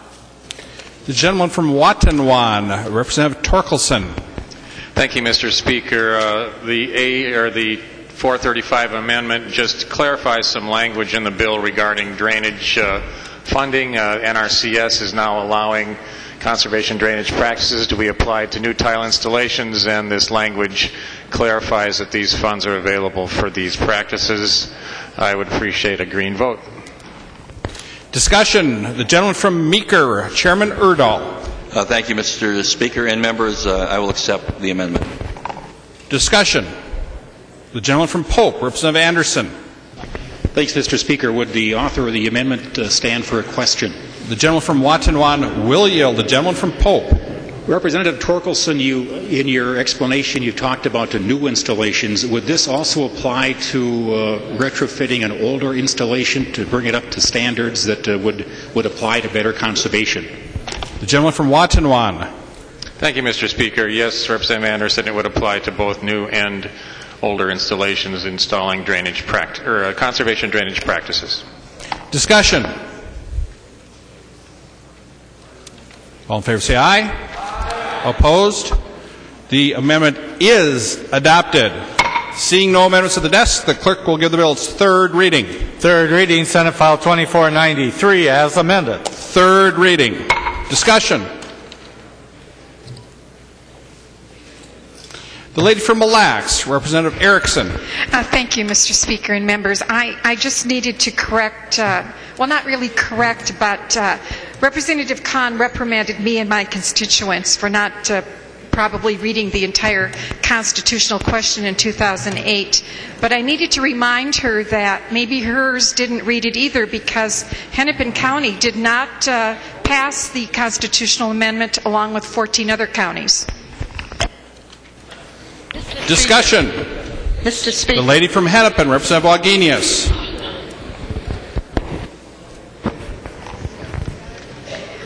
Thank you, Mr. Speaker.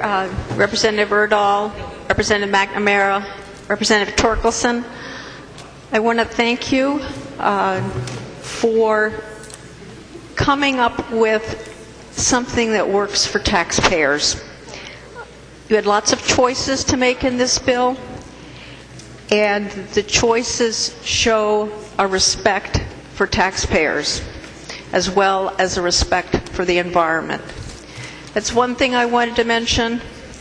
The second thing is that this bill makes the first significant progress that we have had in this state on figuring out how to stop invasive species.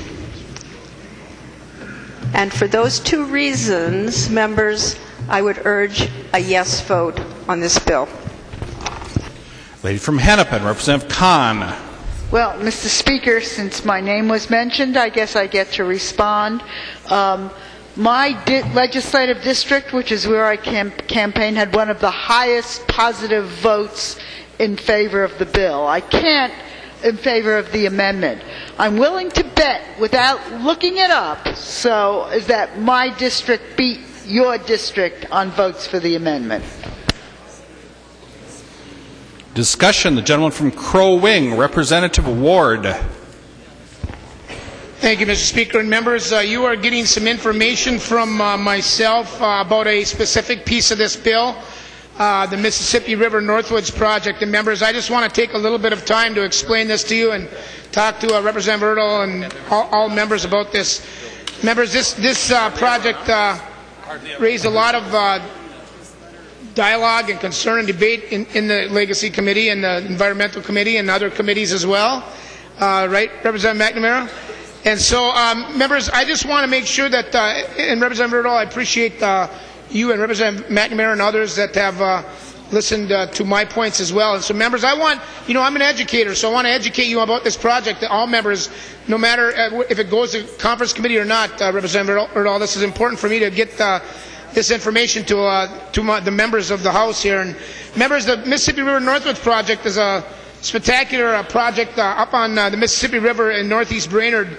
It's got about 3 miles of protected shoreline and a 2,000-acre natural area with very special spots for hunters and fisher people and hikers and bikers and bird watchers and others. And I don't see Representative Howes on the floor right now, but he and I took a boat ride in late fall on that project to see the beauty of it and to see the potential of this. And I know Representative Lemire also joins me in support of that project. And if you look at the handouts, matter of fact, members, there's a lot of all the area legislators, both Republicans and Democrats, support this project.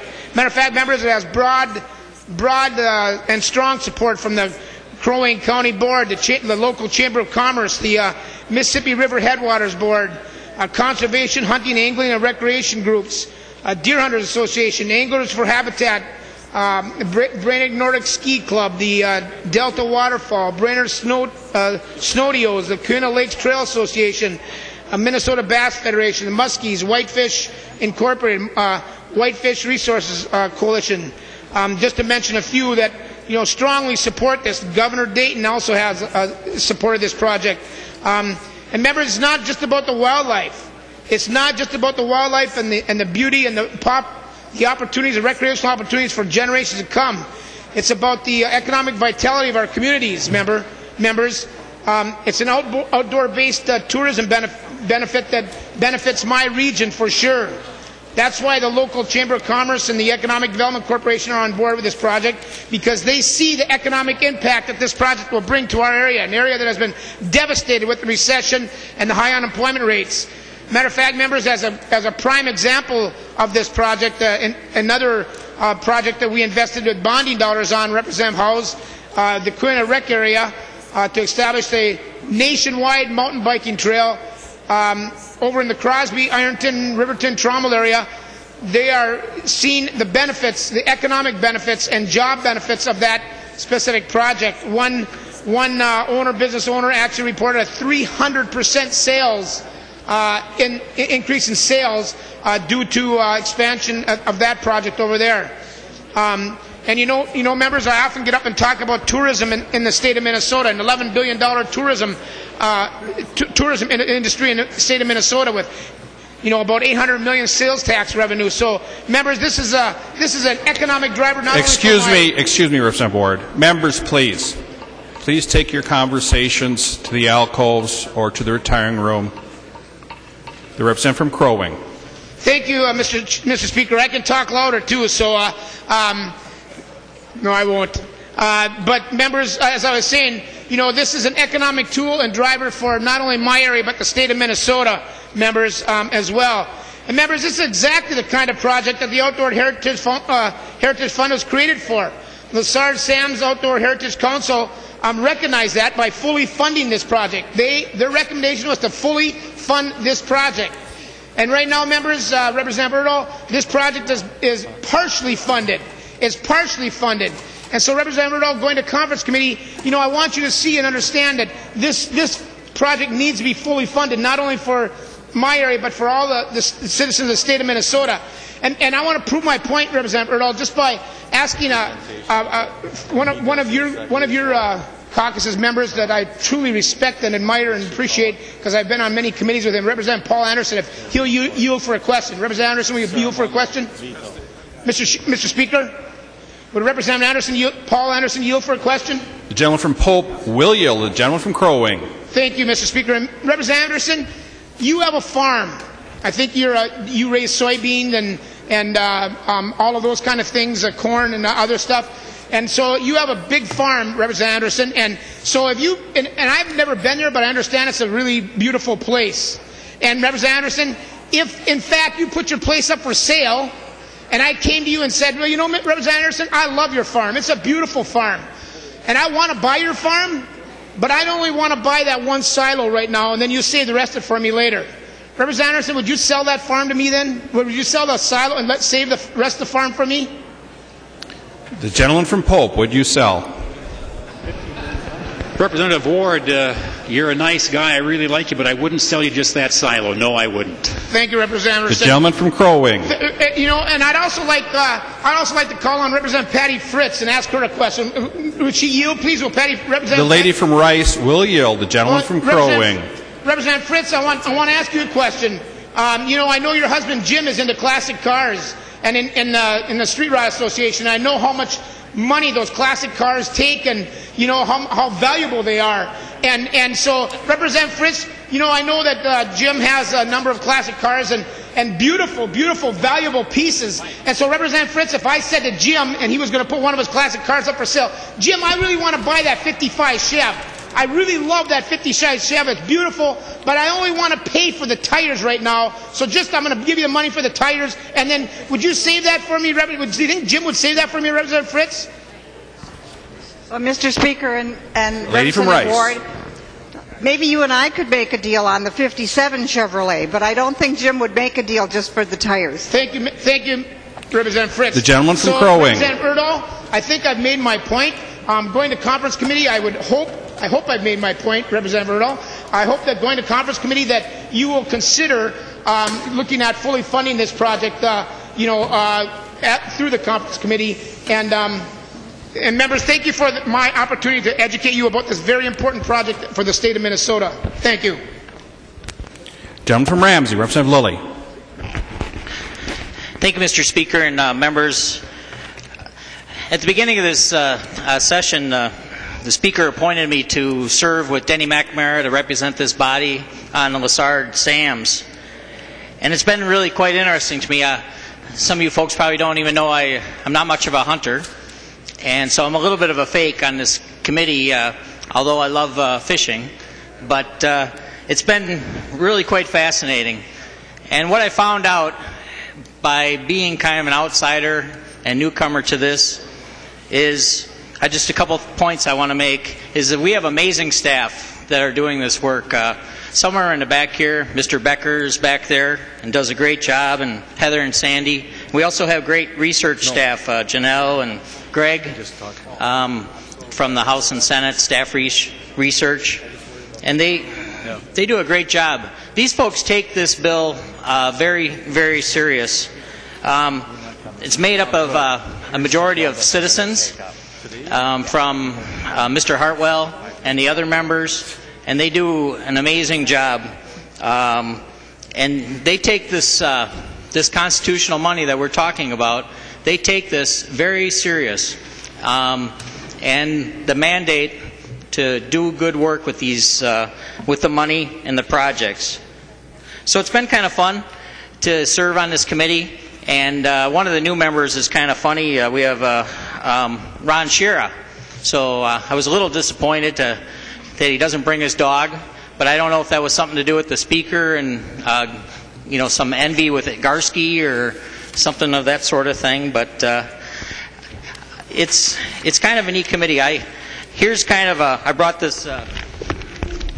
This is all the different projects to kind of give you an idea of what they went through, and they whittle it down. I imagine it's like what Mr. Representative Howes is going through with bonding and trying to figure out what projects are good. And obviously, there's a lot more asks than there is money, so then that whittles down. It was kind of hard for me, some of like trout, deer, ducks. And Rukavina mentioned prairie chickens. How do you compare and which one's best, and figuring those sort of things out. But I was lucky my last term to serve on the Legacy Committee, and Mary Murphy set up some, and Representative Urdahl and Davids, Mr. Speaker today, was on that committee, and they came up with some guidelines and principles. And I'm going to tell you that these projects fit into those quite well. And I think we can be all very proud of that. There's some great projects, and you just heard of one right now from Representative Ward. And I really think is a treasure. It's on the Mississippi River, and I'm excited to see what that does for our state and his region. And thank you for fighting for it. And I know Representative Urdahl has heard strongly that it's important. Another one, I'm just real shortly here, that we didn't come up today is there's money in there that I know in the past Representative Hansen's fought so hard for, and Representative Wagenius on RIM dollars. So by doing some of these projects, we get matching federal money, and there's about $50 million of matching federal money that'll come in to match the $90 million in this project. And then finally, that was Representative Wagenius mentioned, is the groundwork that this group the Lessard Sands has done on the invasives. We've all seen on the news the carp situation. Well, this group has stepped up, and they had many hearings, and at first they committed $3 million, thanks to Danny McNamara and fighting for this, and the group saw the wisdom of it. We had many people come in, people from the U and other people testifying how important this is, and they upped it to 5.5. Now it's up to $7 million with Chair Torgelson's money, and with $4 million going to the University of Minnesota. And, you know, that's exciting for evasive research. And we're attacking this problem. So, I mean, a lot of times, I don't want to help you guys, but I hope everybody's using this and they're lit. Because, I mean, this is something that we can all hold our heads on, hats on, and be proud of, that we've done work on this invasives. I think it's a good bill. I'd like to thank Danny McNamara and Chair Urdahl for, I know there's been a lot of different things that they've taken, that didn't even come up today, that they've taken away from their bill, and so it wouldn't be a floor discussion and modified. But I hope everybody votes green on this. I think it's a good project. The gentleman from Sibley, Representative Gruenhagen. Thank you, Mr. Speaker, members. I just wanted to thank Chair Urdahl for all his work on this. I know it's a difficult situation on how to divide and spend the money, but I do have a question for Representative Urdahl, if he'd yield. The gentleman from Meeker will yield. The gentleman from Sibley. Okay, the question I have, you know, we're spending millions and millions of dollars, and my question is there any way that a taxpayer or constituent can quantify the results of what we're spending? For example, we're spending $3.6 million to restore habitat in the lower St. Louis River sanctuary. You know, is there a way for the taxpayer to say, well, I get this many acres were restored and this amount, or restoring Trout Unlimited to restore and enhance cold water fish river? You know, is there any type of report where the taxpayer can say for $2 million we got 100,000 fish restored? In other words, so he can actually see if the money's being spent effectively and efficiently? Gentleman from Meeker, Chairman Urdahl. Thank you, Mr. Speaker, and Representative Gruenhagen. Yes, we have the Legacy website, which is maintained by the LCC, and by accessing that website, there are outcomes for all of the projects. And in fact, just today we added a little bit with the prairie chicken with one amendment that we did. So yes, there are outcomes to be traced through the websites. Gentleman from Sibley. Well, thank you, Representative Urdahl. It still, you know, causes me consternation on the way some of this money is spent, and I guess I'm not completely satisfied with how it was appropriate, especially the fact that I would have liked to seen using this money to restore the capital with the type of budget situation and budget deficits we're facing in the future, structural deficits. I just thought it would be a good use. So at this point, I'm going to have to vote against the Legacy Amendment. Thank you. Gentleman from Wabasha, Representative Drazkowski. Thank you, Mr. Speaker.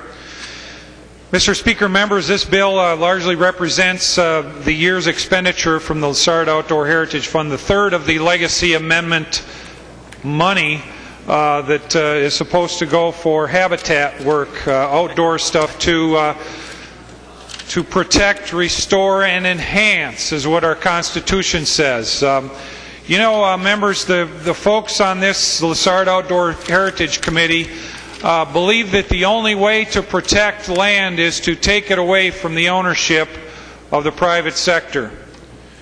And as a matter of fact, in this bill, they have spent about 2/3 of the bill to protect, according to their definition of what protect is. In other words, to either buy land and take it out of private ownership, or to take away, to buy from private ownership the right for people to use in certain ways portions of the property rights of their land. Members, I've track the numbers from the last 4 years, just from the Lessard Outdoor Heritage Council, or Lessard Outdoor Heritage Fund, again, the third of the legacy dollars that are supposed to be used for the casters and blasters to develop habitat, etc. Members, in 2010 there was 6,914 acres purchased with the Lessard dollars, this third of the legacy dollars, for a total of $26 million at a price per acre of $3,842. In 2011, fiscal year 2011, we bought another 8,756 acres. In 2012 fiscal year, another 10,243 acres. And this year, with this bill, members, we're buying yet another 7,400 acres. Just with these are numbers with just the Lessard portion of the legacy bill. It doesn't include the clean water portion, which is not in this bill this particular year. It was last. It does not include the Parks and Trails money. Those are additional acres that we are buying with the taxpayers' money to take them out of the hands of the private sector. Members, I maybe don't need to remind you, but I will. In Minnesota, we own 8.5 million acres of land. The state, federal, and local units of government together own close to 25% of the land mass of the state of Minnesota. Members, the definition of socialism is when the state owns the capital. And that's with an AL on the end, not this capital. When the state owns the capital. And the most obvious definition, the most obvious example of capital is the land in the state of Minnesota. And we continue, members, to march incrementally forward, taking more and more of the land from the people and putting it into government ownership. Members, that should cause pause among this body as we continue to go forward. Chair Urdahl, I know you worked hard on this bill. I would argue with Representative Gruenhagen, no, it's not easy. It's not difficult to spend other people's money. It's very easy to spend other people's money, and that's what we're doing with this bill. We're spending other people's money to increase the stock that government has in the land of the state of Minnesota. When instead of spending in this bill over 60% of the cost of the bill, 60% of the money that's available on land purchases or taking land out of control, portion of the property rights out of control through easements, instead of going forward and doing the enhance and the restorations that our Constitution talks about. Our Constitution talks about protect, restore, and enhance. All we have been focusing on, according to the definition of the committee, is to protect. Over 60% in that category. We've hardly even touched the surface on restore and enhance. Remember, there's a lot of other places that we can spend this money on to plant trees in Minnesota, to plant prairie, to help habitat, to help people get engaged in access to hunting and fishing, access to our natural resources. These are the things that were envisioned in the Constitution. Members, just quickly, the DNR mentioned, it was mentioned in a bill earlier, I think it was yesterday, they talked about Representative Seifert's bill from 2005, and apparently we were supposed to sell 10 million acres worth of, or $10 million worth of land, and that was 6 or 7 years ago now, and now we're down to 2 million left that we have to sell. The total number of acres that the DNR has sold, and that includes the lands bill that we saw yesterday. In 2010, again, we bought 7,000 acres just with the Lessard money. In 2010, we sold 262 acres. In 2011, just with the Lessard money, we bought 8,756 acres. We sold 608. Members, that's where we're going. We're going with huge net gains of land ownership by government in the state of Minnesota with the direction we're going. I encourage you, I encourage the Lessard Committee, I hope they're listening. Chair Urdahl, I encourage you to challenge that committee as they come forward with their next recommendations. We have to continue to stave back this direction and look at a different direction with these dollars. Members, I encourage you to vote against this bill. Gentleman from Hennepin, Representative Winkler. Thank you, Mr. Speaker.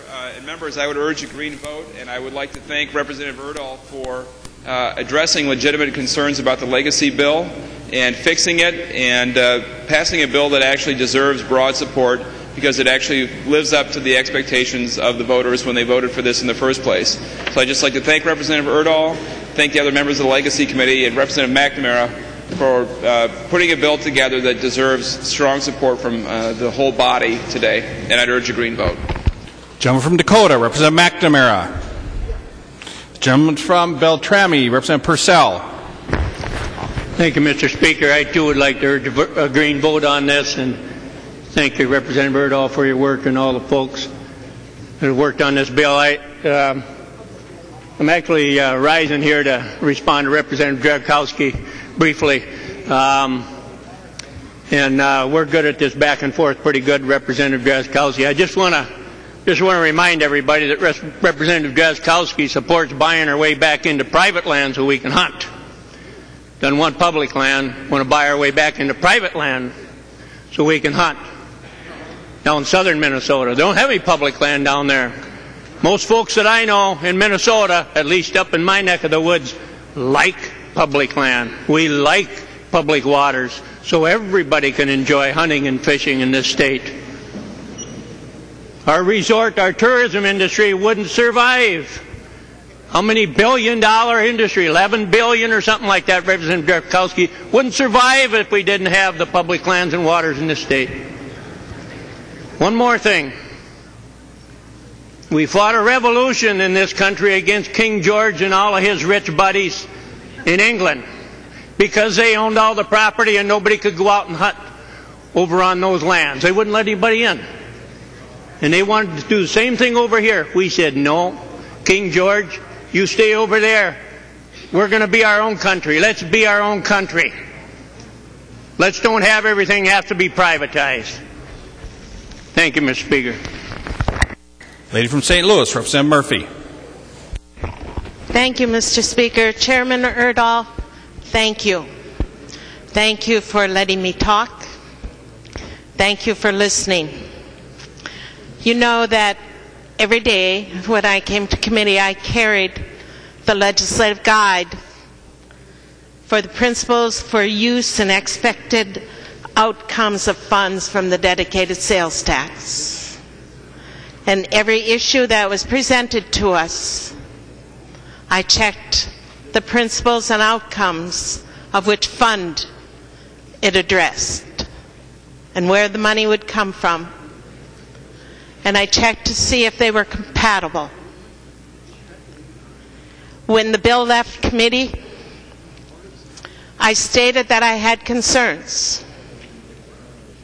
6. Your amendment today, because you listened, because you worked cooperatively with Representative McNamara and others, you worked out the conflicts. You worked out the constitutional conflict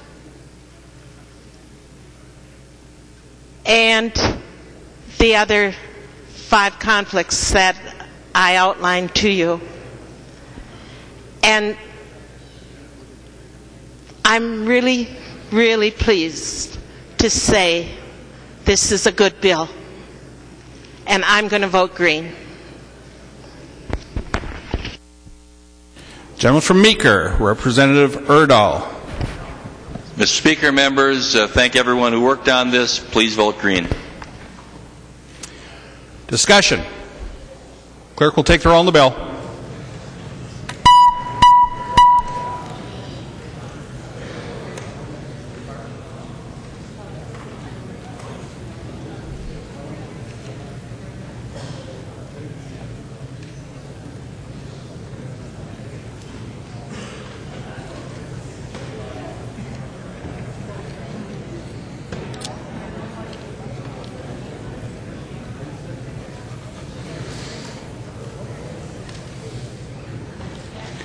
Members, please vote.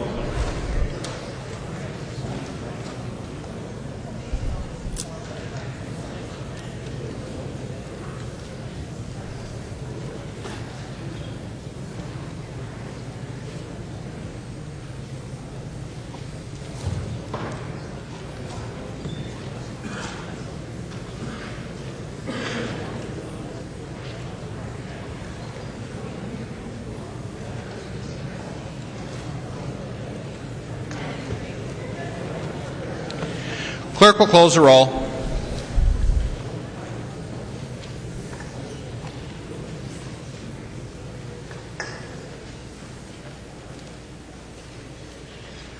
There being 101 ayes and 28 nays, Senate File 2493, as amended, is passed and its title agreed to.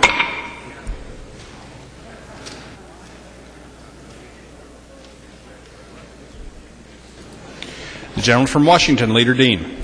Mr. Speaker, I move the calendar of the day be continued. The Leader Dean, moves that the calendar for the day be continued. All in favor say aye. Opposed say no. Motion prevails. Motions and resolutions.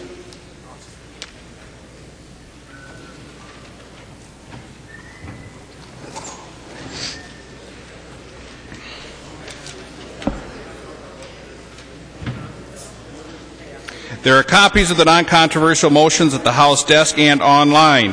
If there is no objection, we will take action on these motions first.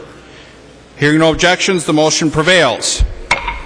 Hamilton moves that Senate File 248, now on the calendar for the day, be referred to the Committee on Ways and Means. The gentleman from Cottonwood, Chairman Hamilton. Thank you, Mr. Speaker. This is my bill, and I ask for support. This is the radiation oncology bill. We do have some language in there as far as of a study. We're going to send it back to Ways and Means. We have located the money to fund this study, so we want to go through the proper process, so I ask for your support. Thank you. Discussion? Hearing none, all in favor say aye. Aye. Opposed say nay. Motion prevails. Leader Dean. Mr. Speaker, I move that when the House adjourns today, it adjourns until 10 a.m. Thursday, April 5th, 2012. Representative Dean moves that when the House adjourns today, it adjourns until 10 a.m. Thursday, April 5th, 2012. All of those in favor say aye. Opposed say no. Motion prevails. Representative Dean. Mr. Speaker, I move a recess to the call of the chair for the joint convention. Leader Dean moves a recess to the call of the chair. The lady from Hennepin, Representative Hillstrom. Thank you, Mr. Speaker. Will Representative Dean yield to a question? Leader Dean will yield. The lady from Hennepin. Thank you, Mr. Speaker. Representative Dean, do you anticipate that we will be taking up bills after the convention? Leader Dean. Mr. Speaker, Representative, no. The lady from Hennepin.